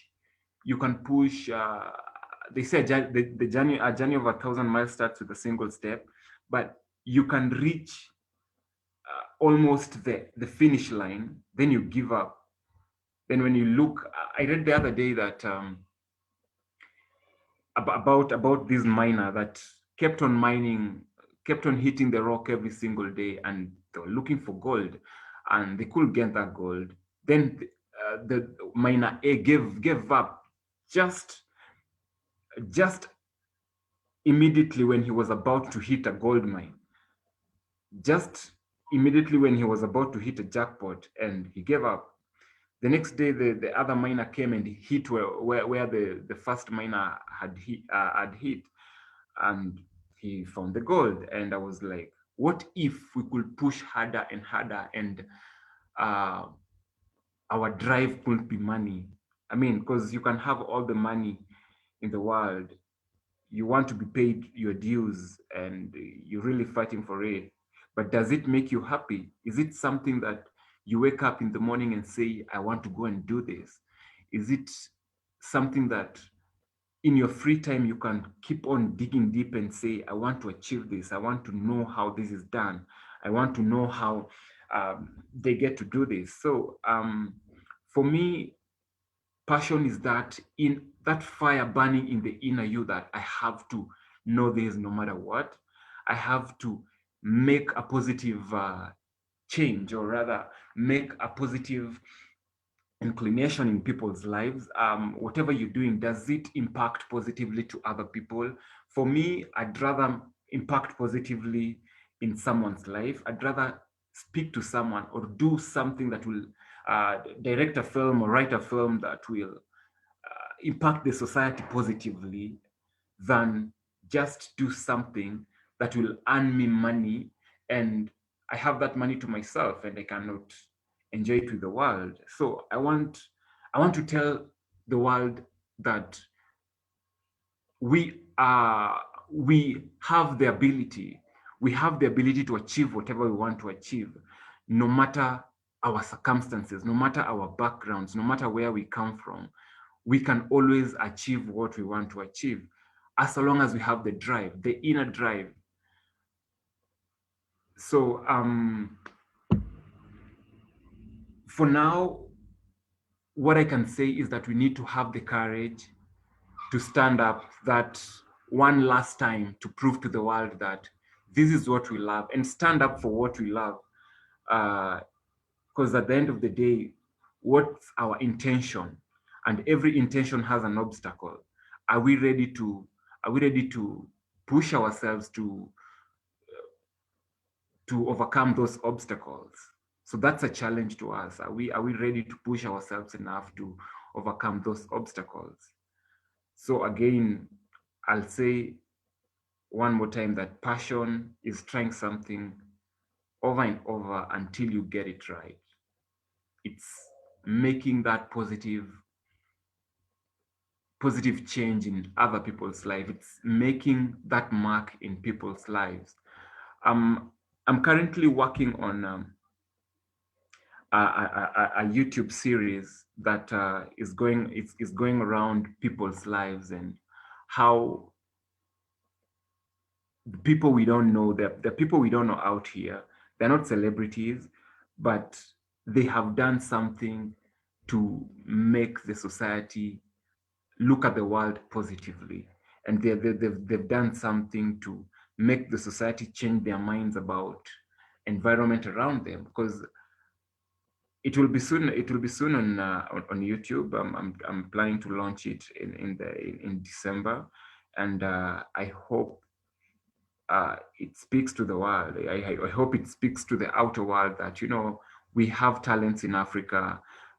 We have great opportunities in Africa. We have amazing places in Africa, and Africa is a hotspot of talents. It's a hotspot of people who are self-driven, and I hope it will impact the world positively. I hope it will speak to the world that, you know, it's time for investors to come back to Africa and say, yes, we need to tap on talents. We need to tap on African passion and talents so that we can make Africa a better place.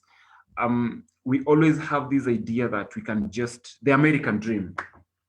I'd love the generation that is coming up to have the African dream, to make Africa a better place, to make Africa a hotspot of, you know, the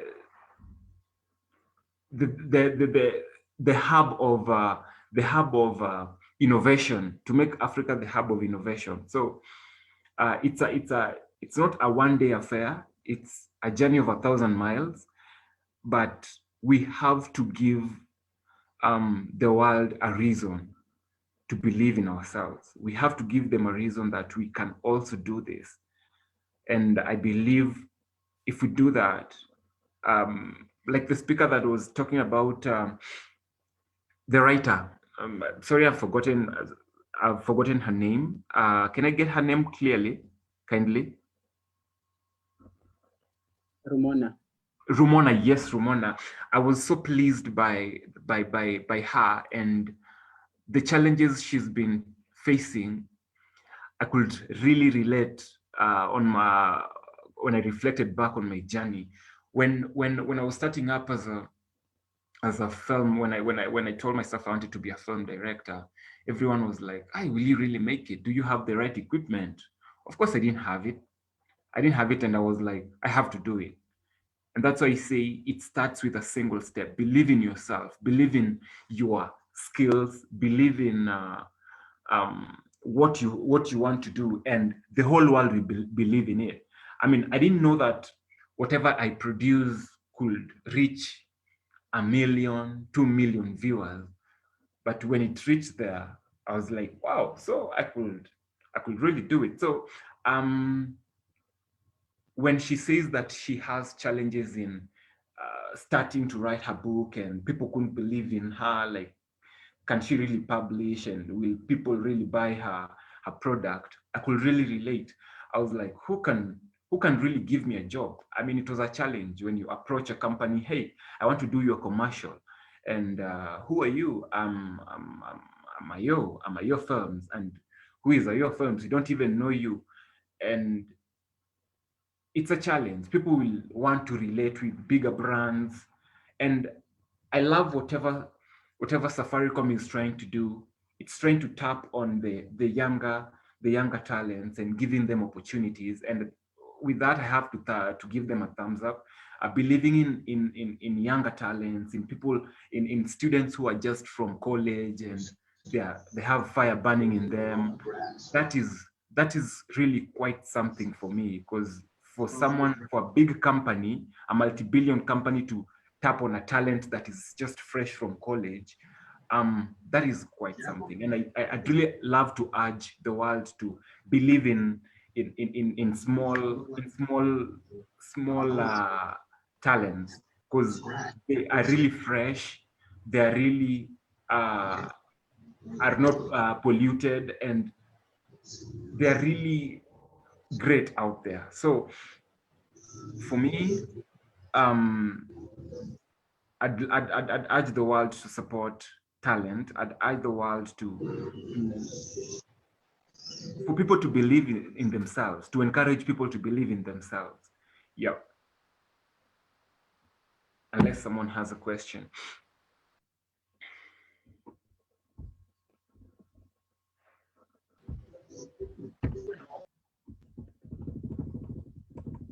Really awesome. There is a question here, Bona Ayo, which is someone is asking, and please, if you're not on mic, if you're not speaking, just mute your mic. Just mute your mic. And if you want to ask any question, please go to the participant section.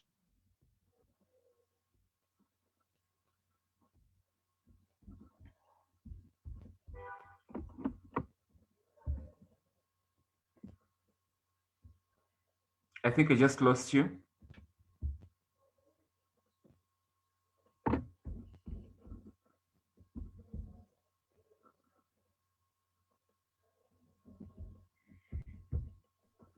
Sorry for that. There was a technical issue. I hope you can hear me. Yeah, I can. There was a question in the chat section, which was asking, is there a correlation between education and talents? Someone was asking that question. Do you think people have to run away from education? Or yes, because especially in Kenya, you find many young people are, you call you're enrolled for a certain course in the university, and you don't have a choice. Maybe you applied for engineering, and you find because of course revision and all this, you called for arts, or you called for something else, and you find yourself you've gone to that, especially for people who are not able to pay for their money, afford for parallel education or sponsored. You find they have to do something that the university or the government has kind of controlled. How would you say about, what's your take on education versus talents and passion? Really, and just to welcome Mbuvi, Mkwata Kawai is on board. We'll give him some. Thank you. And I see you, Mbuvi. I hope you're seeing me. Sana. Maybe I've grown darker. Yes, Ayo, continue. It's okay, yeah.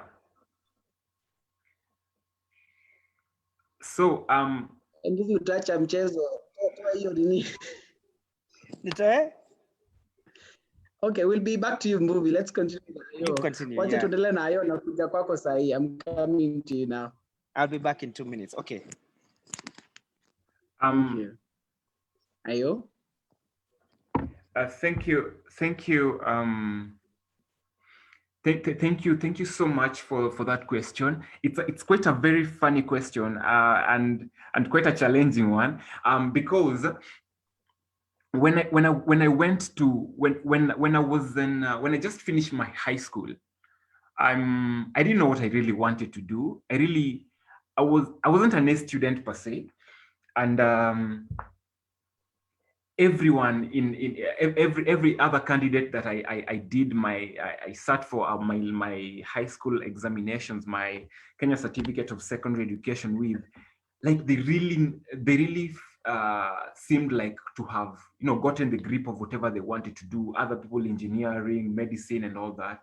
Trust me, as I sat for my last paper, I wasn't really sure of what I really wanted to do, and just after my results, I still didn't know what I really wanted to do.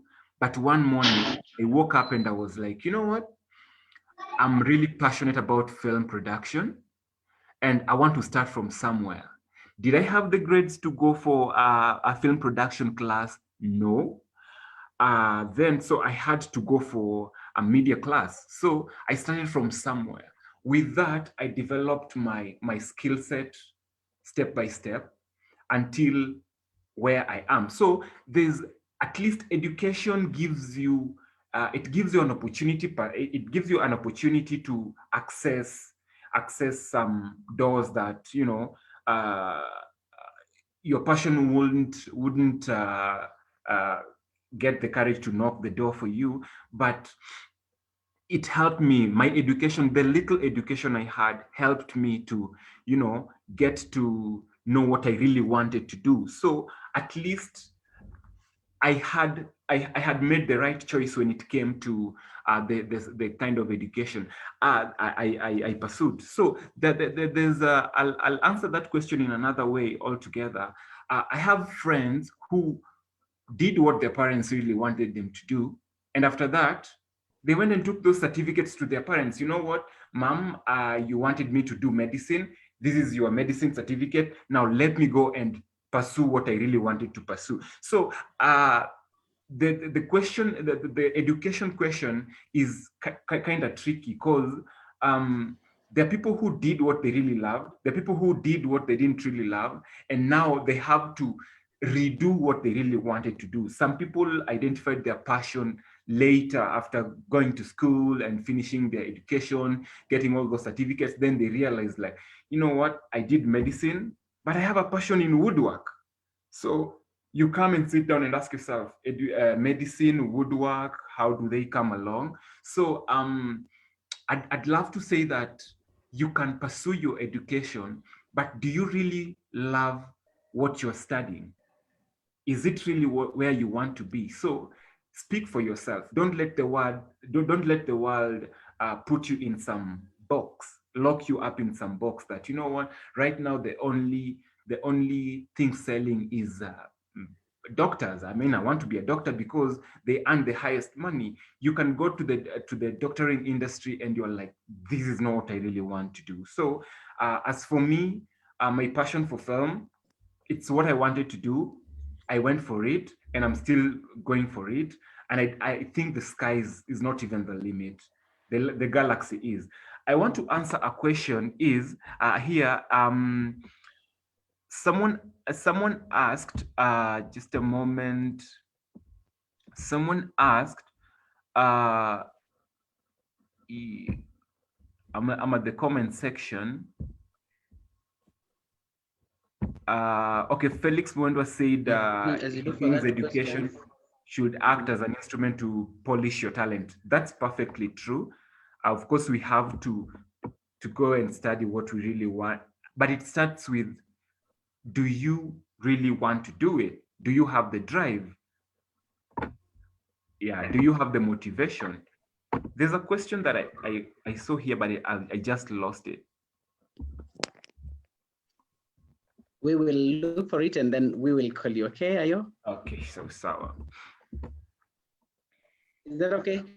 Yeah. Oh, yeah, I just found it. Sorry. Thank you so much. Were you done, or do you think Sorry, I should proceed? I just found it. Because you had 1 minute.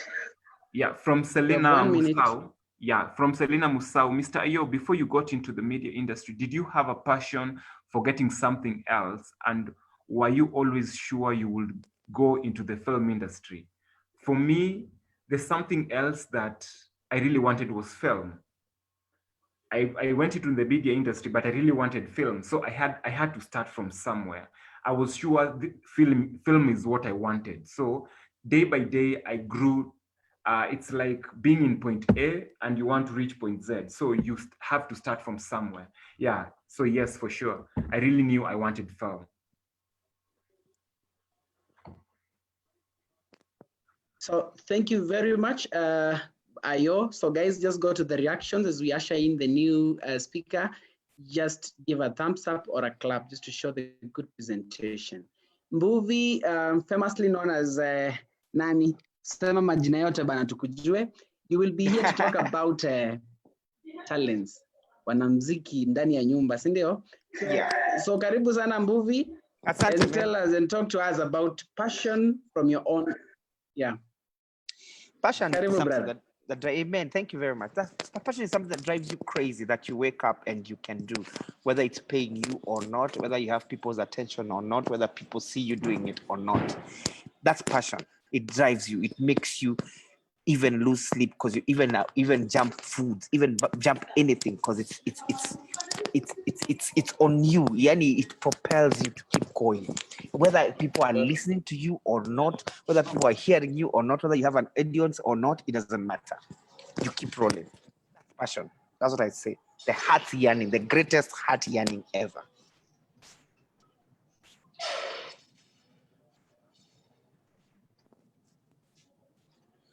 I can't hear you. Just continue your 10 to 15 minutes. You can tell us your story, your challenges in the field there before we go for breakouts. Wow.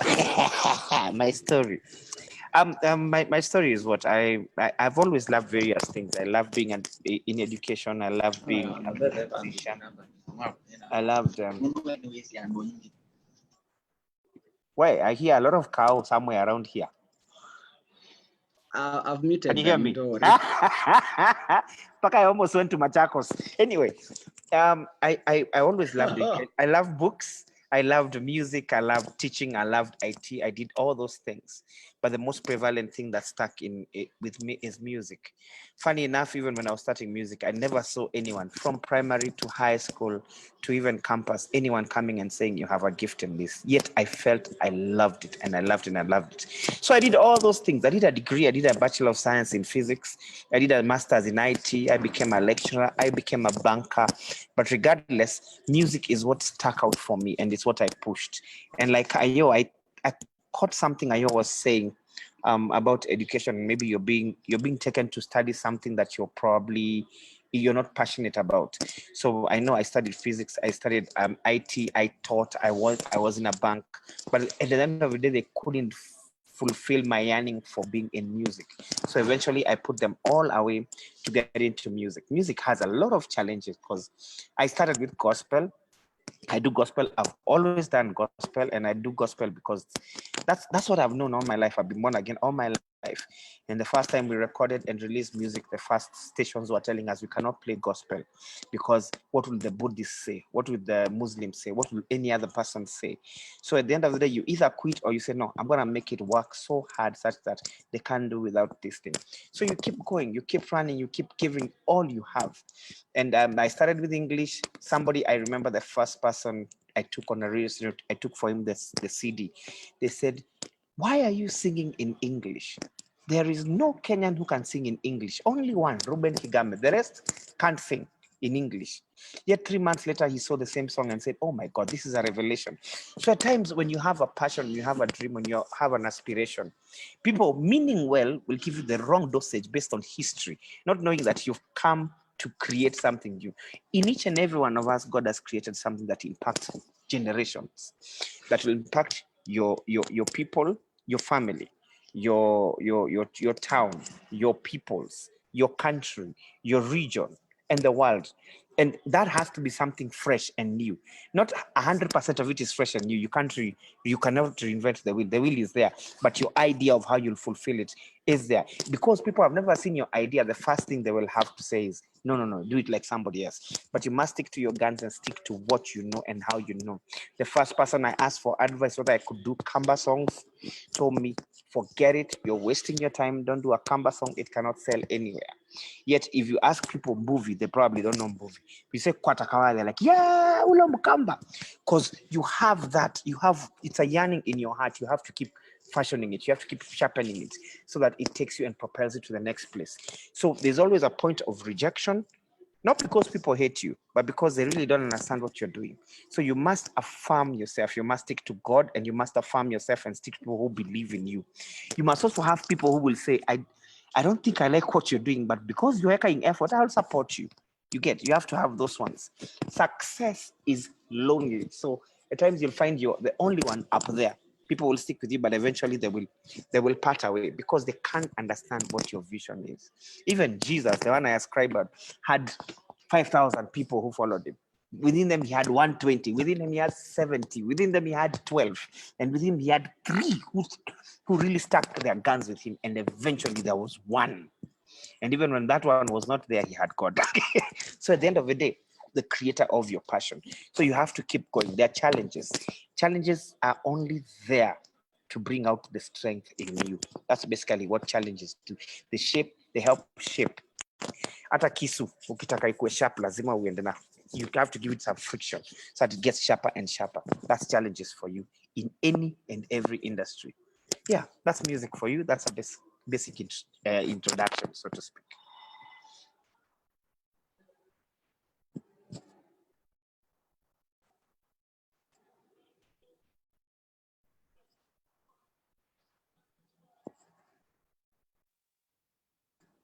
Wow.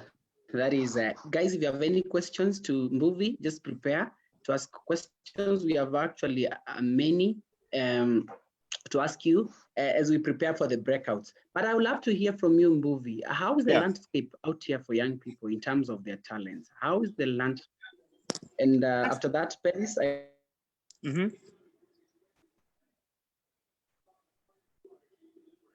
Are you still there?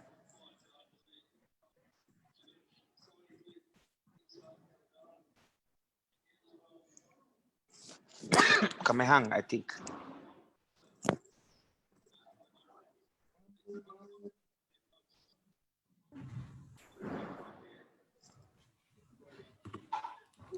Sorry, we seem to have lost James.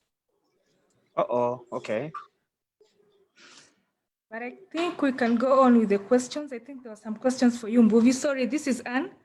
Okay. Hi, Anne Motanya. Anne Motanya, yes. I'll step in for James before he gets back, Pole kwake.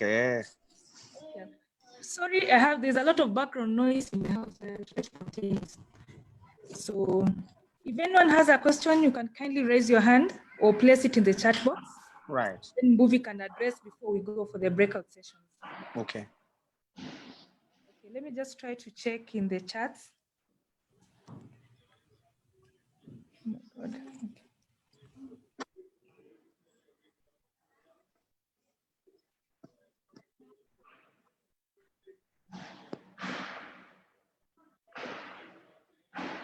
Anyone with a question, kindly unmute and ask as I try to check through the chat or some inputs.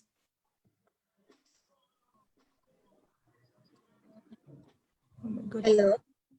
Yes, my name is Paris. Yes, my name is Paris Francis, and I have been following the Youth Week discussions from Italy. And one of the amazing things that has been happening is during my time in quarantine, I have been able to follow the CTA by Esther, Yeah. Your name happened to have come in as a contributor to the industry. I think I was watching, I forget his name, but he's one of the musicians that started off with the room with Kinadanko and the likes in a small room. Yeah. Right. And when your name came up, it came up as a person who was willing to help others, because I think you owned a computer or something of the sort. Cyber, there was a cyber, yes. Yeah. You had the cyber. So in relation to this whole thing, what I understood is that you were willing to help others in as much as you also had a passion for music, but you were willing to help others go before you. Yes. With relation to talent, how can you tell us as youths the importance of letting others go ahead of you doesn't mean that you will be left behind? I like that. Yes. In relation to that, what can you tell us about being selfless? Because what I understood from that city is that you were being selfless and letting your brothers go ahead of you, because at the time you had something you were holding on to, and they didn't have anything other than pursuing their talent. I will answer that question with a valid example. I think you must know Groove Awards. I believe you know Groove Awards. The proprietor of Groove Award is called Kevin Molay. Now, what happened when I had the cyber and we had a studio? Kevin Molay, he wanted to start entering the industry, and he wanted to enter as a DJ. Actually, he was known as DJ Kev. So he came, and the first CDs he went to learn with, then CDs were hard to buy. That is compact discs. They were hard to buy. So I got music for him, burnt it for him, Naka and Anazo. The first CDs he got from me. Now, running fast forward, eventually he was nowhere. Eventually he's somewhere. This is Groove Awards, the country's and probably the region's biggest awards. And guess who's being awarded those awards at some point? I am receiving an award. So it's like at some point, there's a baton, we're in a relay, all of us together. There's a place, you give him a baton, he will run way ahead of you, and he will also be involved in lifting you up. So when you help somebody else in the industry, even if they overtake, it doesn't matter. No one can take that which is given to you. Kev can never sing Kamba music. He's Kamba like me. He can never sing Kamba music to save his life. But guess what?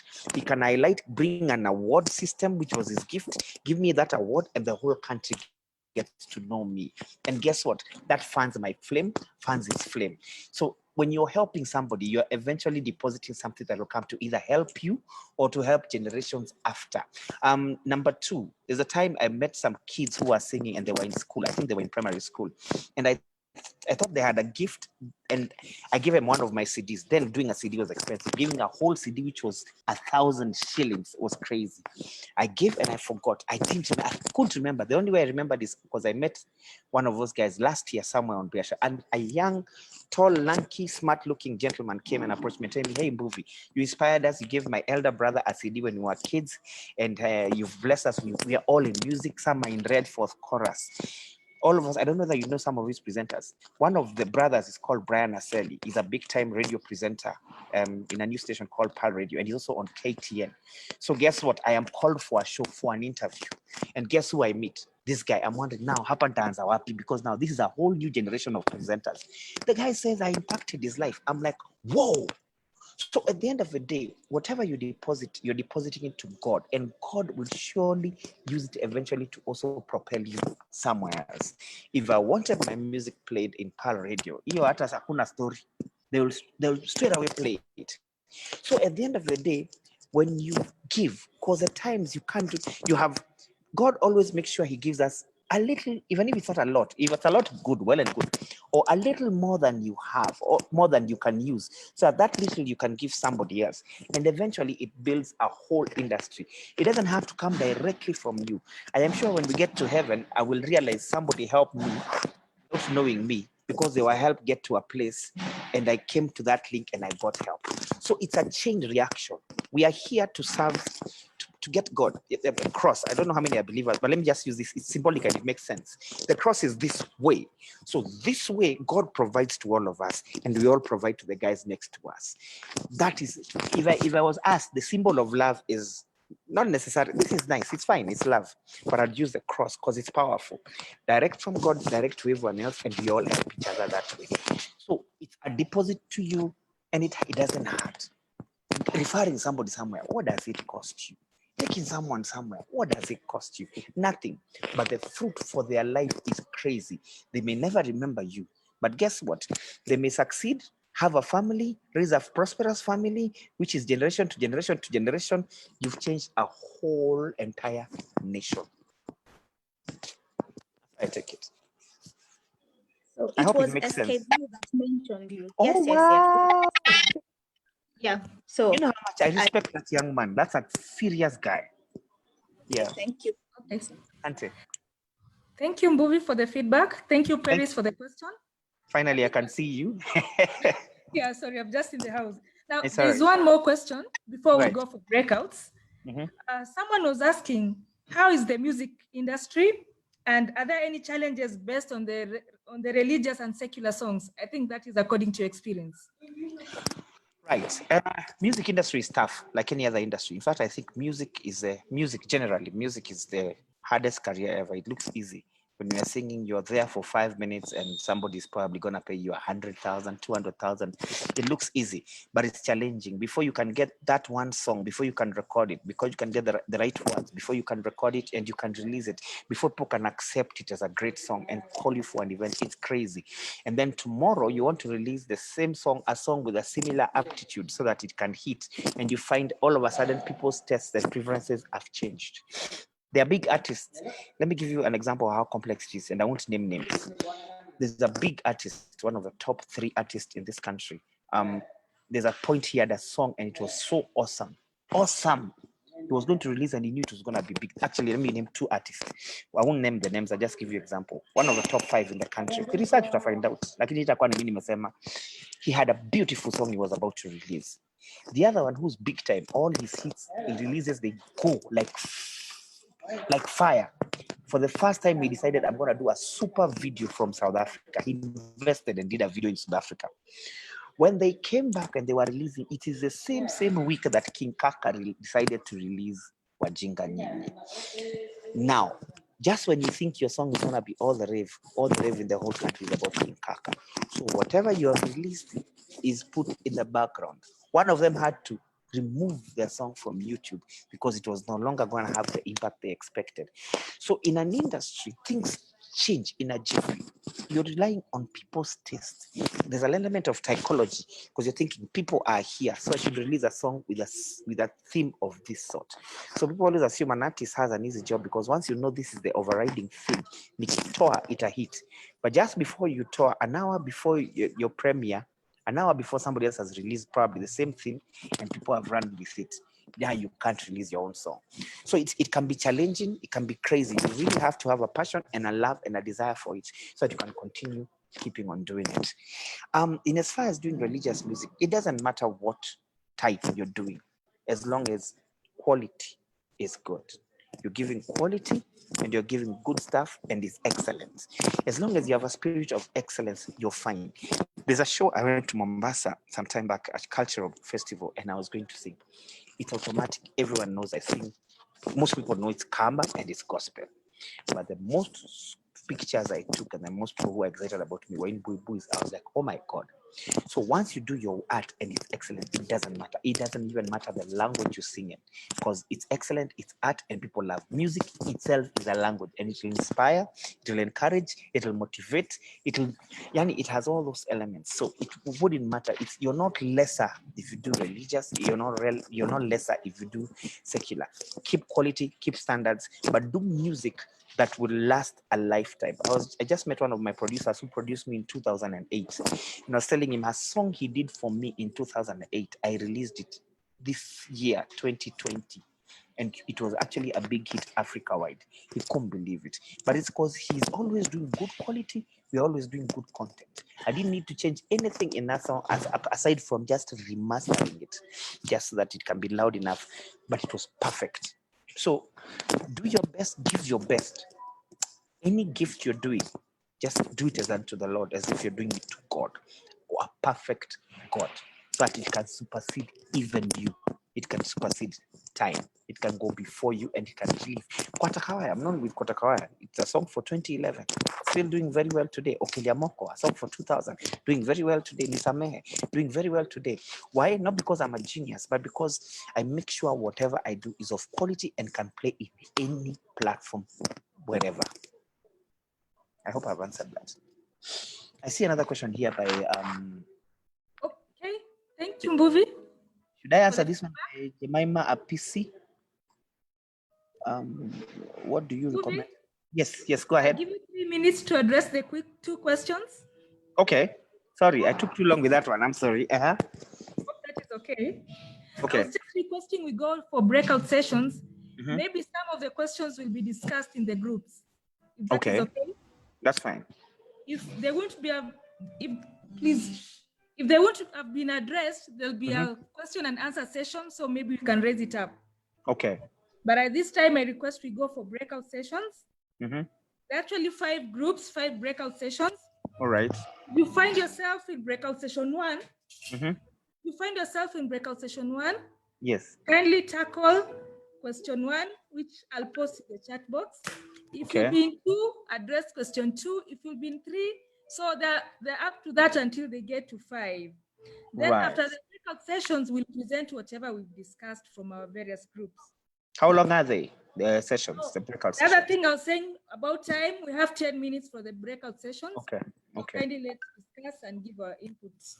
Right. I think that is fine. We can go for the breakout sessions. Okay.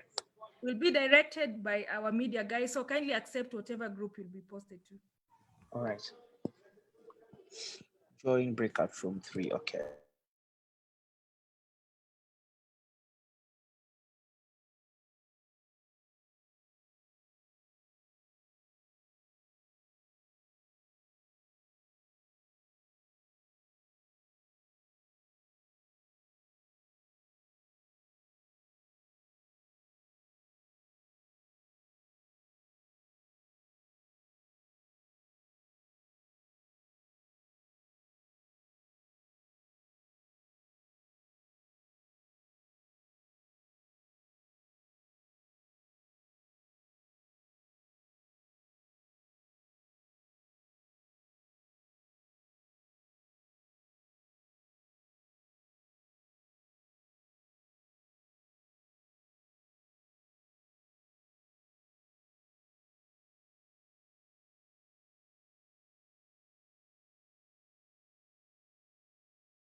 Paris Francis, are you there? Paris?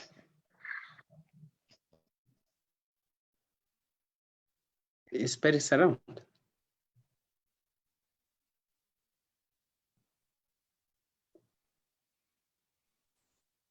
No. Okay. So I hope it was just after breakout sessions, right? Yeah.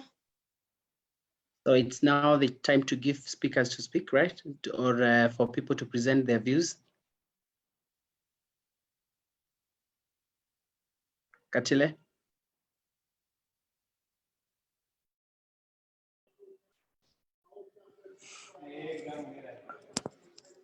We can have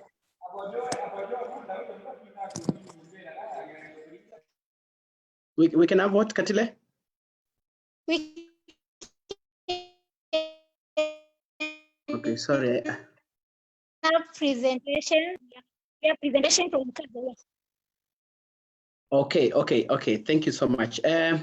Welcome back again, guys. My name is James. There was a technical issue with my Wi-Fi, and I'm back. I missed you guys.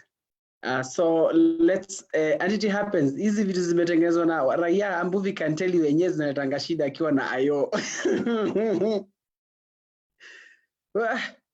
Unaweza imagine bana kupotea like 1 hour and then you're back. Anyway, thank you so much. I can see Kadzo here. We will be giving you time to talk to us after a few minutes. But allow me now give group presentations. Group 1, I think we are group 5 groups.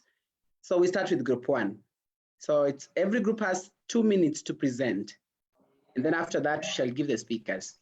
I hope I've done is guided, Katile. Thank you.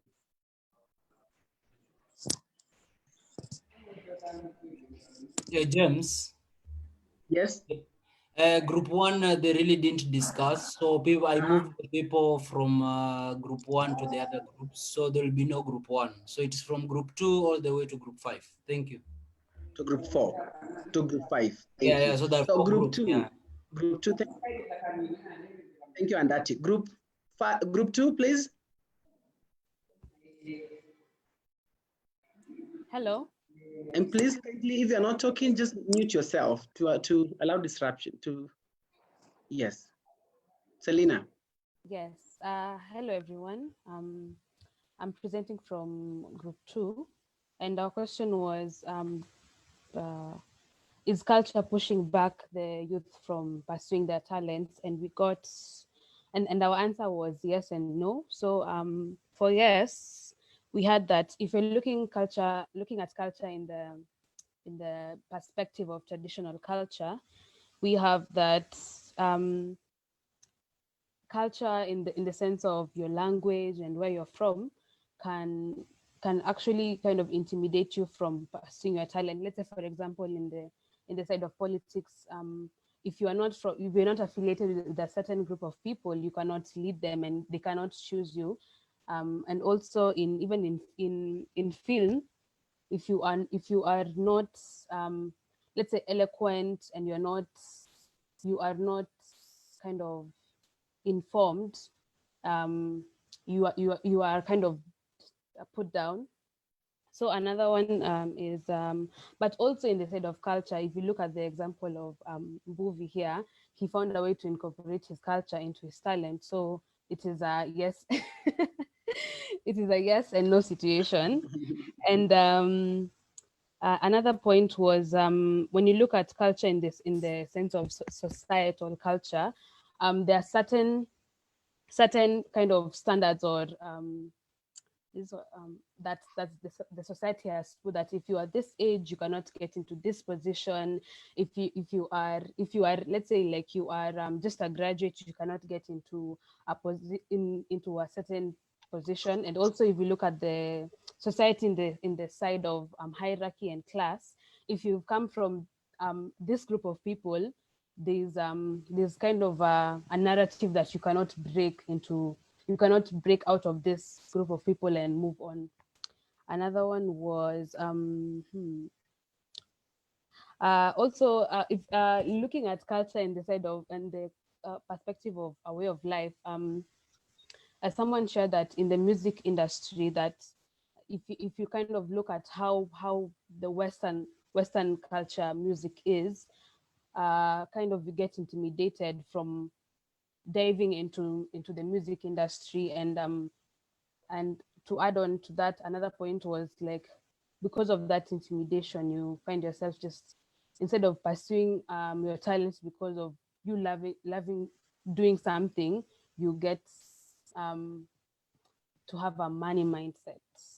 Yes. So if there's anything I left out, I think Josiah can add on to what I've said. Josiah? Thank you so much. I think for us, we have 4 minutes because we took for number one also. But we also added to it that culture also brings segregation, whereby you will find that we live in a culture. For example, we were looking at case study of Kenya, whereby Wazee have held the resources and the young people are struggling to get resources to be able to pursue their talents. And we saw that bringing out issue of segregation. We also looked at limited opportunities for the young people, whereby the arena is being played by, those who are already there. When you want to penetrate, you get a lot of difficulties. So there are no much opportunities for the young peoples to be able to pursue their talents. We also looked at, still on segregation, that you get that those people who come from a poor background or they have nots, at sometimes it becomes so difficult for them to be able to, climb the ladder, as opposed to those who come from the upper class. So that one brings a lot of challenge to young people who come from lower class ladder to be able to climb up and overcome those cultural ties that are there. We also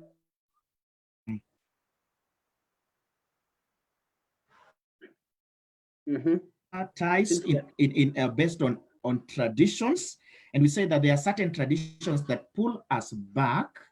I hope my internet is okay. There are certain traditions that pulls us back and makes us to feel that I cannot be able to go above certain, a limit or certain level. Maybe I'll just hold it at there because of time. Thank you so much.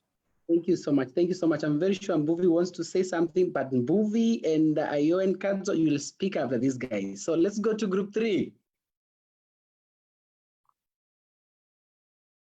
Group 3, are you there? Okay, seems group 3 wamekuwa na issue kama mimi. So we go to group 4 as we wait for group 3 to come back.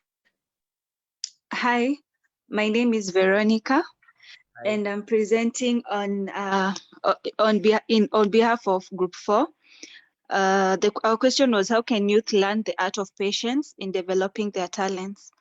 So we say that by celebrating the small wins, this will ensure that they can see that progress is, even small progress is progress.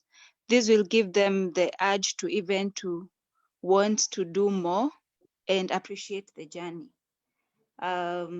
Developing passion. So once you develop the passion, you'll know why you're doing this, and you'll be able to know that even in seasons of low, maybe your business is not doing good, or whatever your talent is about, it's not picking. You'll know that you can still do it. So developing passion on what you're doing will enhance resilience and patience. Also encouraging the reading culture, reading inspirational books and books of people who've already done it. You get to appreciate that it's a journey. You don't just wake up one day and everything happens. So, and also exposing yourself and benchmarking with other people who've gone into the journey of whatever talent you're being involved. Because funny thing is, we are not reinventing the wheel. there are people who've already done what you are doing. The only thing is we're changing a small thing. So ensuring that there is mentorship, look for information where you can get it, try to fit in the right places where there is information, such platforms like this one that you've organized, so you get to learn and develop your talents, self-control and discipline, and ensuring that you set your goals straight, that you're able to set, as a youth, you set priorities right, going for passion over money. So you're able to know that this is what I want. It's not easy, but I know I can make it. Also, the other thing is respecting each other person, each other, and also respecting each other's journey, and knowing that simply because you're of a certain level, you can also get something from someone who's of a lower level than where you are. If it's education wise, if it's whatever setting, there's always something that you can learn from the other. And lastly, it's focusing on what you're doing, not looking and minding other people's business, but minding and focusing on the journey that you are doing, so you will get the patience and develop our talent. Thank you. Wow, that was powerful. That reminds me of a quote a speaker said yesterday: read, read, read, and plan, plan, plan. You can ask Mbuvi here, you can ask Ina Ayo, you can ask Ina Kadzo. These guys never sleep. They think, read, plan, plan, plan. Because talent is about being creative here and going for your passion. We'll be back to our speakers to clarify a few things, and then we see what you can do. I don't know if Group 3 is ready now. If they are not ready, we're ready. Yes, thank you. Yes, I'm John Paul from Group 3. Let me just put on the video. But Group 3, how can you identify your talent, passion, and purpose? I'll borrow a word from Bovi that he used when we were discussing this, and he talked about the source code, where he spoke about it's basically your background. As you are growing up, is there something that maybe your environment, where you are around, is there something that you've always wanted to do? Is there challenges that are pushing you towards something? And I think those are some of the early indicators that can tell you what your talent, your passion, and purpose is about. But the problem is when we are growing up, we don't really know what to pick or what not to pick. So he talked about also mentors, having mentors, and being surrounded by the right people who can help you. Maybe your talent is music. Are you surrounded by people that can actually help guide you in that direction? If it's sports, are you surrounded by people who can actually help you figure out whether this is what you'd like to focus on or not? So for youths to identify their talent, passion, and purpose, it's very important for them to understand, to look at their background and how it's influencing the choices or the lives they live today. It plays a very big role, but it is also important for them to be surrounded by the right groups, right peers, right friends. It helps in the same, and to also have mentors in this industry. These are established people who have actually walked the journey you're trying to start today, and they're the best people to actually help you get to where you're looking at. So that's all. I'll just keep it short and direct. So on behalf of Group 3. Yes. That was powerful. That was powerful. I'm very sure the speakers are not in the gaps that we have. Then they will wind up. So let me give two speakers, and after that, I'll give every speaker for the day to wind up, to give us ending remarks, and then I'll open for questions, and then we wind up. So let's go to Kadzo Mungela. I don't know if we can get you from KBC. I don't know if we can get you now.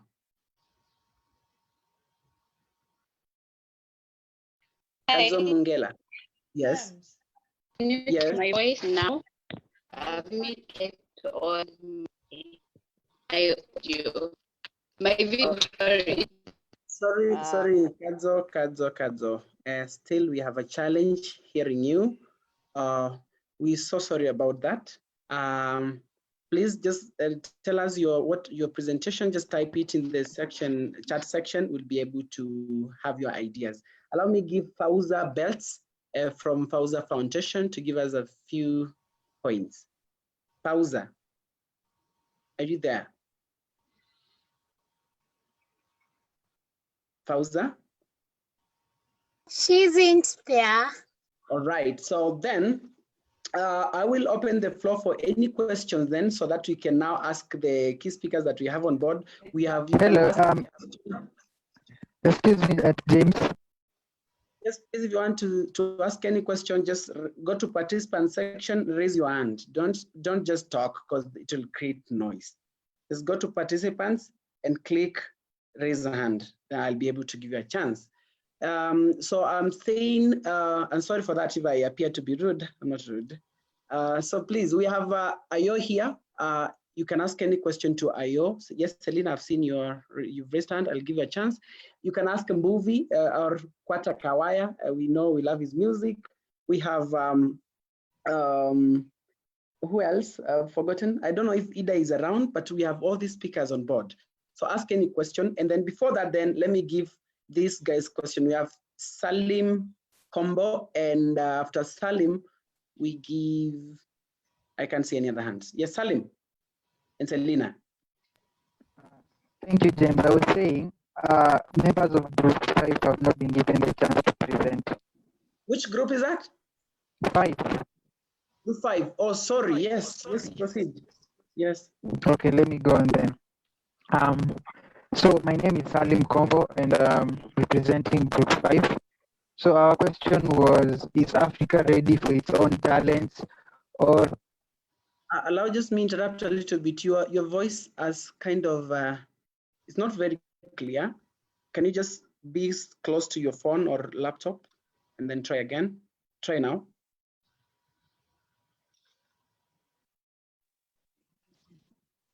Can you hear me? Still with some noise. Some noise. No. Can you hear me now? Yes, proceed. I can proceed. Okay, so our question was, is Africa ready for its own talents, or are there youth opportunities for talent and growth? So we had a really great discussion with our members. So we started by identifying if Africa is really ready for its own talent, and we reached a conclusion whereby we said yes. And now we discovered that there are actually more challenges than there are opportunities, but Africa is ready for its talents. And among the challenges we discussed in our group was there is the lack of support from our parents.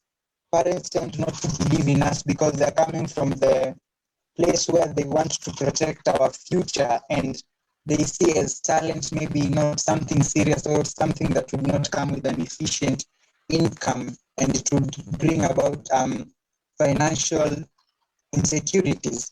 Then which actually what they should be doing is investing in our strength in as much as they're investing in our education. So we also have platforms. We have different platforms, but you see, it is upon us to take up these platforms and actually identify which one will be able to use to our advantage to get us to the place we want, because everyone comes from different platforms. There is the social media, there is TikTok, there is Facebook, there is YouTube. So we have the platforms ready. Then we also talked about lack of inadequate support and appreciation. We don't appreciate much content that is from our own people, but we are quick to appreciate content that is from maybe the States or from the European world. And that actually does not help us to grow our talent and also to grow our capacity. So maybe if we could also address that, it would help us. Then we also talked about Okay. Seems there's a problem with that voice. Please, any other person from the group who may try his mic, maybe. Sorry, a combo, but that wasn't very clear. Do you think we should pass it to someone else within the group?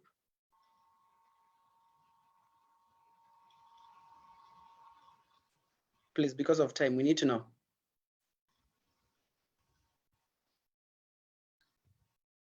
Okay. Please, because of time, just put it down again on the chat section. We'll be able to hear you. Yes, Selena, we can see you've raised your hand. Please ask the question. Oh, okay. I hope you can hear me clearly.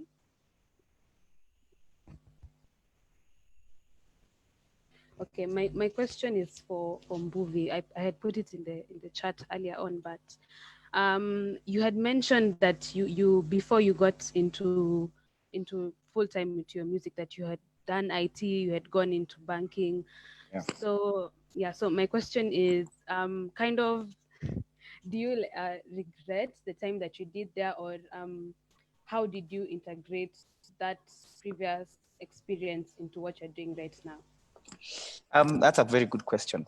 I don't regret the time I spent there, because it made me proficient in so many things. It made me have very interesting contacts. It broadened my mindset. Are you guys in campus? Where are you guys? Wherever you are, apparently, you actually utilize less than 10% of what you learn in class. What works for you most is that interaction together. It opens your minds. Every interaction at every stage makes a whole lot of difference in the wholesome person that you become. It creates a unique you. I am one unique artist. It makes me so unique, such that how can you be an artist who did physics, who did IT, who was a lecturer, who was a banker? I remember meeting Caroline Mutoko. Do you guys know Caroline Mutoko? Yes, I remember meeting her when she was a radio station host, and she came to the bank, and I told her, I would like to sing. That's before I started music, and I'd like to bring my music to you. She's like, a banker singing? So by the time the music was coming out, she was like, I think I know this guy from somewhere. So all those interactions make you a better, richer, fuller person. So that when you're dealing with different kinds of people, you're able to reach them. Probably that is why I am able to have release music. I have my own target audience. I won't tell you which one it is, but for some reason, the music seems to cut across. If I am C, I am able to cut across, because I've met different people from different settings, from different kind of societies, and I'm able to speak to them in a way they can hear. One of the secrets that I'll throw to you is I sing in Kamba, but to be honest, the beat of my music is never Kamba, maybe the guitar, but the beat is modern. The language is Kamba. So at the end of the day, the music becomes it's not the usual. So all those interactions are awesome. There's a time we went to a campus in Kabarak, I think More University, no, not More University, Kabarak University. I don't know what, I'm forgetting the full name. And as we were singing, those guys, they didn't have any other form of entertainment. Gospel music hadn't caught on, and those guys were bored. They were like, what's this? In fact, they were bored mostly of me because I look like a Shao guy jumping up and down with nothing in the mind. So the next lot, when I came back to sing, I didn't sing. I spoke into their lives. I was able to preach the message of Jesus using physics. Now, those guys were like, okay, what is going on here? They couldn't release me, not because of my music, but because of the things I'm spewing out that are different. You're using IT to describe Jesus. People think religion and intellect can't go hand in hand. So when you fuse the two things, because you are those two things, people's experiences are amazed. Guys are amazed. You're able to create music for different kind of people. You're able to speak to bankers in their language when it requires. Sing to them, introduce the music. There are different gigs that will come making noise from all over the stage, from wherever to wherever. The other gigs I will approach with tact because I've interacted with different people. There are people. So that opening up of intellect helps. That's what banking has helped me with. That's what IT has helped me with. And later in life, you never know. I might decide to go back to IT. I was deliberating of doing a PhD. I'm not sure. I met Holy Dave and he inspired me. I am tempted. I don't know whether I will. So, but it opens a myriad of opportunities, so you're not limited. I heard somebody saying Africa is ready, but we are not ready. So how do you become ready? Get as much information as you can. Information and power. This is the information age. Load yourself as much as you can. So no, I don't regret. In fact, I'm happy I have all those other certifications. I hope I've answered well. So nice as I think so. Selena, are you okay with that? Thank you. As you saw, we are engaging you guys on these questions speakers. So there's someone said on the group chat here, certain aspects of African culture embed talents, for instance, limiting females from taking up leading roles as a result of male dominance. These has to change because talents join in all, notwithstanding the gender. Someone has said here, from the Facebook Live proceedings said, is talents the way out for young people? Are talents the way out today? The other question is, how can young people tie their talents with global citizenship, with global action? And number 3 is, which way talents? Which way talents? So I think I'll give this question to the 3 guys, speakers, and then I'll give someone else a question to ask someone raising their hand. So we can go with Ayo, and give Ramona, and then we come to Mbuvi. Ayo, are you there? I hope you got the 3 questions. Maybe one can just answer one question, the other one, the other, and the other one. The first question was, are talents the way out for young people? That can go for Mbuvi. And then how can young people tie their talents with global action? Things to do with the development in their communities. You can have that for Ayo, and then which way talents for Muna. We start with Ramuna. You there or Ayo? I think I can start, huh? Yeah. My question was, come up with the question again, please. How can young people tie their talents with global action, global citizenship, things to do with the development? Citizenship. Yeah.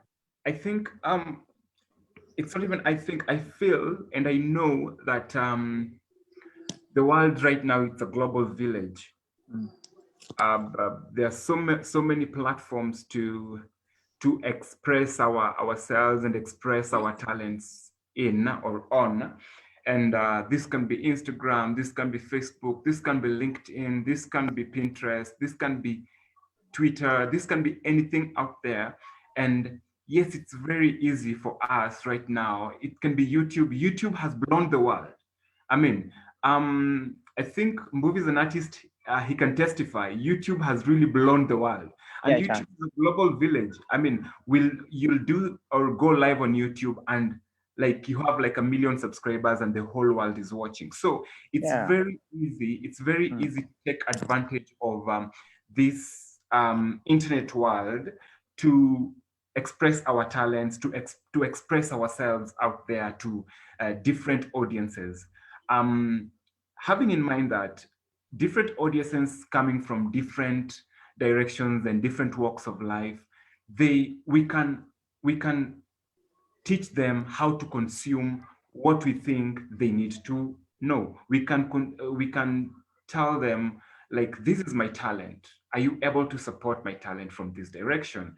And through just viewing and giving you that moral support, that's enough. That's enough. That moral support is enough to, to push you through this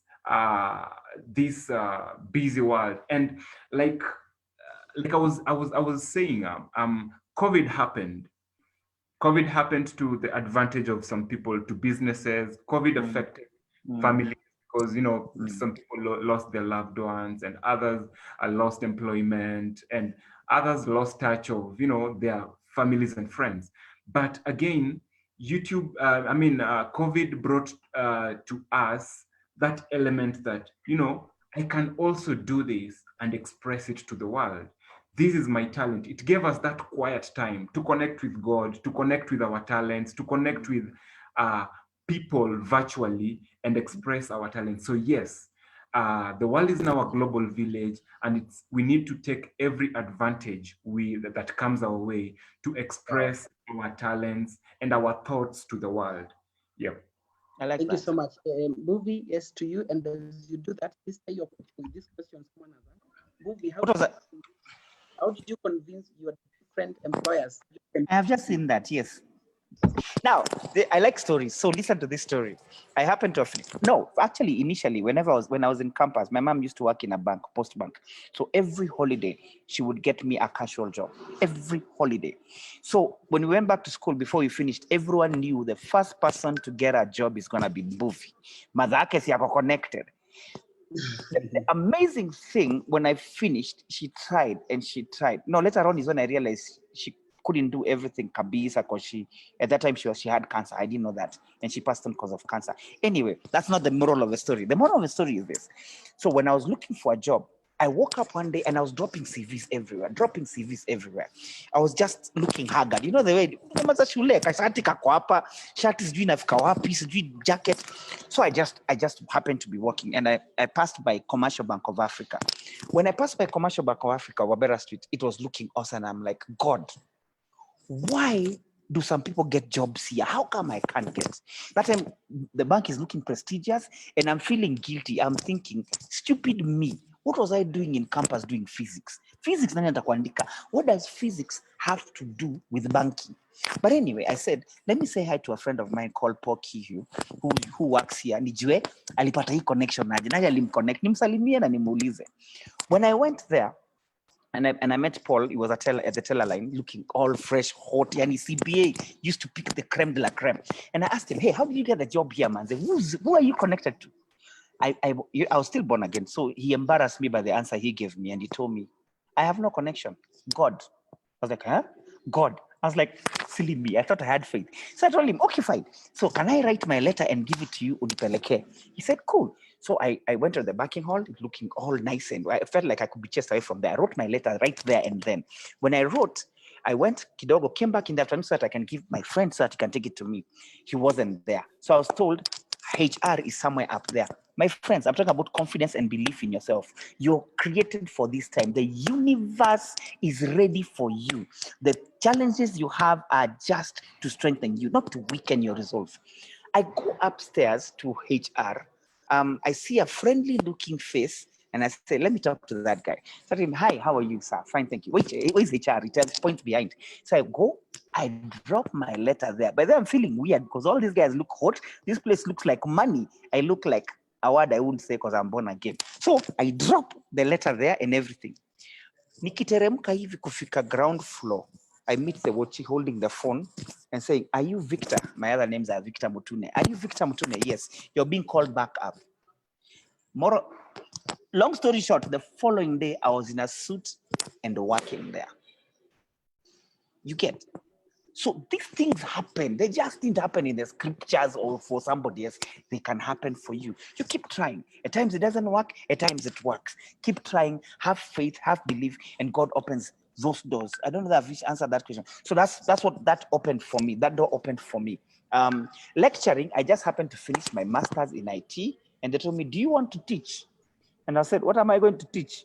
It was I did a master's in IT, but the topic they wanted me to teach, we had never been taught. I said, yes. So every class, I was always one lesson or two lessons ahead. The internet is there. You will learn as much. I was the best lecturer they ever met. Why? I believed and I pushed for it. So you can open your mind and go. Yes, if you have a connection, fine. If you don't have a connection, the greatest high place you can have a connection with is God. And he knew, he gave you breath and he put you here. So he can be able to do that for you. CV, you can't, because it doesn't have to be at the most exquisite. In fact, the more you write, the more boring. People don't have time for that. Kitu short, Sauti Sol waliwaambia, short and sweet. I know they meant something else. But now use that for yours. Short, precise, sweet. Somebody sees like this, sees your intentionality, agrees with you. Unanielewa? Kuna kitu kingine ulikuwa umeuliza about talents. What did I hope I have answered Caroline well. There's something else you were asking about talents. It was about is talents the way to go? Is it the only way now for young people? Jobs, whatever. You know, there's unemployment. So is use of talents the way out? Let me draw for you a good picture. Right now, there are some legal cases. You can actually go online and check what the answer might be. There are some self-medications we do. You can check online and self-medicate. A whole lot of these things, you can actually get them except for special cases. Talent, no one can put it online and say, who is going to get the answer for entertainment for Kwatakawaya online? You can only get it from me. Right? You can only get it from me. You can't get it in the whole world. R. Kelly can't do it. Let me be honest. R. Kelly can sing better than me, but he can't sing cow better than me. He can't sing cow anything close to me. Now, my fan base is not American. Let me tell you, R. Kelly one time came to Uganda to perform. Alifunikwa na Waganda, mbaya. He may be a shining light there, but he may not have the solutions for here. Africa is the next dimension. Whoever is saying opportunities are there in Africa, I don't know what you're talking about. In fact, whoever is saying there are challenges has actually answered the question. The more the challenges, the more the opportunities. The person saying some cultural backgrounds are limiting you. Anything that looks like it is limiting you is actually a mountain you're supposed to climb and conquer, and it will give you strength, and you will make it. Does anyone know Mario Balotelli? Mario Balotelli. Yeah. Okay. Acha nisiende Mario Balotelli. Does anyone know Willie Paul? Yes. Regardless of whether you like huyo msanii, regardless of whether you like him or not, hiyo kichwa ngumu yake ndio ilifanya survive. Unfortunately iko na negatives, but hiyo kichwa ngumu bado ndio impatia will to move on, fighting different things. Zimemfanya kuwe na hard bone. Say what you want to say, I'll keep moving. Say what you want to say, I'll keep moving. So there are lessons you can pick from the people you think are negative. There are lessons you can pick and move. Bahati, we are always here keeping saying that he can't sing. And for a fact, he's not the most talented singer. But is he amongst the 5 most mentioned names in this country? Yes. There's something he's doing that is powerful. What can you be able to grab and move with? Leave alone the scandals. What else can you be able to grab and move? Because for him to get deals, first, some of the things they transition themselves online with, corporates would not want to associate themselves with you. So there must be some other language he's talking to those corporates. He discovered his strength and he's pitching it to the corporates, and the corporates are coming through. What is yours? What is your story? Your story is the most phenomenal thing you can ever have. Let me give you one more story before I be beaten up by Uyu Mkubwa hapa. There was a young man called Emmanuel Jal who came from South Sudan. He was a war child kabisa. He came as in tulikuwa na yeye, si ati nawapatia story ya mtu niliambiwa juu yake. Tulikuwa na yeye kwa hii industry. He came from Sudan. He says as they were walking, one of their friends was sick. They were praying for him to recover. They had 2 prayers. Either he recovers, rafiki yao, ama akikufa tutamkula because we have no food. They drank urine. These are hardships that you haven't even faced. Urine because they didn't have water. Long story short, when he came to Kenya, he couldn't sing. He was chased away from the first studio. When he went to the second studio, producer akasema acha nimsaidie. Right now, that guy globetrots. He became one of the top artists in the UK, mali sijaifika. Not because of his singing, because of his story. So these stories of yours, Abel Mutua. You know Abel Mutua? He's trendy. Go look for him online. Right now he's making money by giving stories. A stool, a camera, anapiga tu story. Hii video nilifanyika, nilienda gig yangu ya kwanza niligongwa. I was called. Exciting story. Your story is making trend, getting advertisers, making money. So your story is powerful. Start mind shift, mentality. Mindset is all you need to shift. Then you'll see what a treasure you are and how much treasure you have with you. That's it. Wow. This is really powerful, guys. This is powerful. So again, a question here, a question of you guys. And and this is something everyone knows. Someone has a talent, he starts it today or she starts it today, and they want to live a life of the people who have been there. And then issue of depression comes in. How can you again mentor the young people here, trying their talents today to go stage by stage until they get there? Because it's an issue again with young people. Open for you, Ayo, and move again. And then, guys, if you have any question, remember to ask again. This is one thing. We've been dealing with. We deal with it in the media industry. We deal with it. I'm sure it has also affected the music industry too.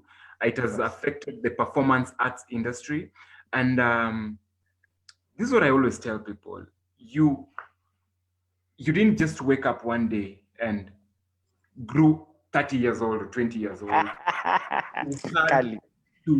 You had to be conceived. You had to be carried in the womb for 9 months. You had to. Some didn't even survive 9 months. Some even came out 7 months later, and they survived. So my word for such mindset is you have your own DNA, and your DNA is different. Even if you are twins, you are born from the same womb. You're twins. You have different DNAs. Just know that your destinies are totally different, and God holds your destiny in his hands. So you have to learn to know how to trust in your own journey. You have to learn the art of patience. You have to learn the art of, waiting on God and trusting on God's timing. This is what I always tell people. You will never be like me, and I will never be like you, because we are different in our own way. You don't have to compare yourself to someone else, because the more you do that, the more you damage yourself, and the more you even blind your destiny. So just wait on God, trust on your journey, appreciate the baby steps that you're making, and all these waking up, walking, falling down, waking up, walking. As I started, I said, you can try something 900,999 times, and you succeed the 1,000,000th time. That one moment that you are almost giving up, then you succeed, and you turn the world around, and you turn the world's perception about you around. So you don't have to compare yourself to. If someone is succeeding, thumbs up for them. I mean, support them. Even if you are like, if you're working with someone, like now Mbuvi is an artist, and maybe he has a friend that and maybe, and he hasn't won the Mama Award, support him. God will always see you through. God knows your struggles, and God knows that you really need this. So yeye si mjinga kukwambia, no, wait first, my son. You will eventually get it. So for me, it's just trusting the baby steps and being you rejoice in your heart in your difficult times, and don't try to be like someone, because you will land in debts in the process. You'll go for loans. You want to live somewhere expensive to please other people, but are you pleasing yourself? Are you pleasing yourself? You're not happy, and happiness comes from within. It doesn't come from all those material stuff and all that. So trust the process. Muambia wase, trust the process. I mean, siku moja ita happen hiyo time we expect, and it will be even bigger than how you had pictured it to be. So I mean, just trust yourself. I didn't know I could be a director. I didn't know I could be a producer, but now I am. If I couldn't have started from being a production assistant, if I couldn't have started from being someone that just props up the studio, I wouldn't have known. And all these steps, they teach you something, so that one day when you reach there, kama we ni mdosi mahali, huwezi patia mtu pressure kuzunajua Kenya napitia. Unaget? So it gives you some element of humility. Your process nakupatia some element of humility, that one day you can be able to, be unstoppable. You can be able to understand how an organization works, because you went through the baby steps. You started from a cleaner to now a CEO. I mean, that's a success story. You get? So that even if you are a CEO, you can be able to mistreat a cleaner because you understand them. All right, Ayo. Someone has raised his hand, and please, we are just 1 minute to end. And Ayo, I count that as your final comments and remarks, because they were very powerful. I will give Mbita a chance to ask his question, and then I read through the chat, and then give Mbuvi to wind up, and then we'll hand over to the media team for seizing this thing, right? So, Buta.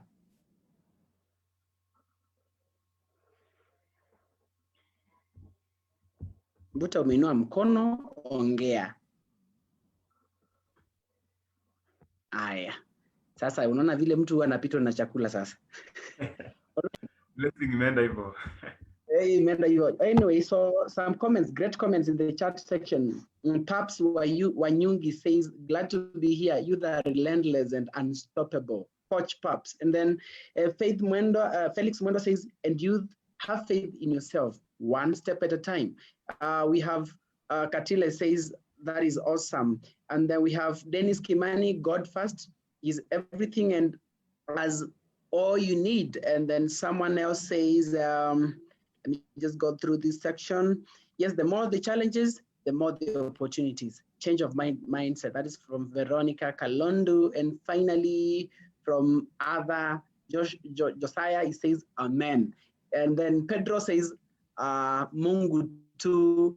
We have Selena says, the highest connection. Then believe in yourself. Wow, this is awesome. So guys, it was nice having you. Allow me give Movie to give us the final comments from his side. And if there's any other speaker I may have left out, who is here? And then we call it a day. Movie. All right. Failure. I want to address failure. May I consider failure. I call it, it's a short form for faith lure. FAI for faith and the LURE. Failure should be what lures your success, your faith. Baby steps. I remember when I was in standard 8, I like stories. Stories are easy to remember. When I was in standard 8, we had this competition called a debate competition, and we made it all the way to the national TV. There was only one station, Mini One Kitambo. So there was only KBC. So that's the only time you're going to be seen.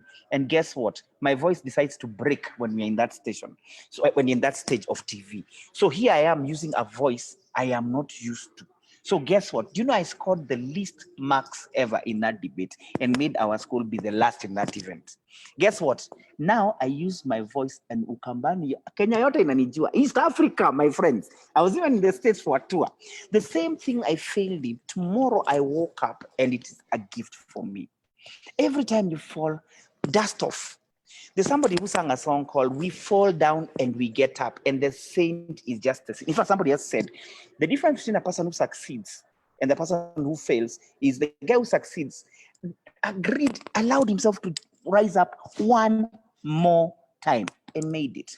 Yesterday, for those who understand soccer, even if you don't understand, you get a lesson from here. Soccer has 90 minutes. So yesterday, there was a game between PSG and a team called Atalanta from Italy. And they played, and up to the 90th minute, Atalanta was running away with it. 90th minute. In the 90th minute and a couple of seconds, PSG, after reading for so long, scored one equalizer. Just when we were thinking we're going to extra time, a minute later, second goal. Like you're saying, one moment changes your whole story. One opportunity. TD Jakes preached for a very long time and never got an opportunity. It wasn't happening. Then one day, the owner of the TV station, Paul Crouch, TBN, collected a number of small to preachers to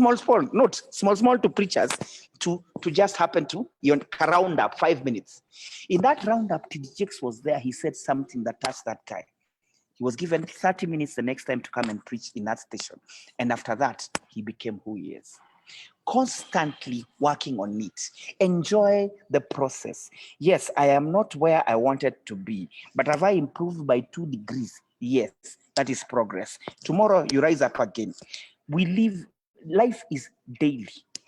What's the date today? Today is this is my final point, Mr. Speaker, before you beat me up. Today is 13th of August. There have been very many 13th of Augusts, but there has never been a 13th August 2020. So each day is a fresh new mandate. They look normal, but they're very different from each other. They have 24 hours. They have 3,600 seconds.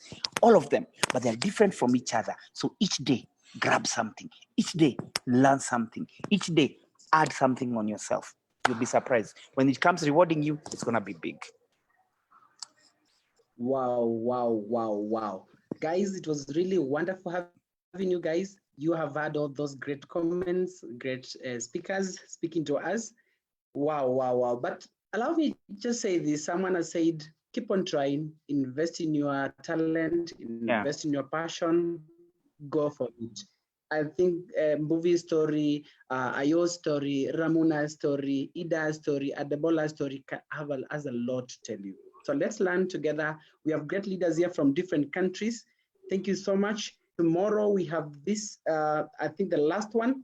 We will be talking about youth leadership and politics. It will be hot. It will be boiling. Wow. It will be boiling. Come with your friend. let's talk about youth leadership and politics. Now we've learned about talents. Tomorrow, we want to see how can we use talents in leadership and politics, and let's do it. So thank you very much for your time. I was your moderator, assisted by Paris, Francis from Italy, and Anne Montagna. Thank you, the media team behind us. We are growing. Thank you, guys. Bravo. Have a lovely afternoon and evening. Same to you. Oh, okay. Merci beaucoup, merci beaucoup. Asanteni. Goodbye. Sawa. Yes, ayo. Sawa, sawa. Bye. Bless you.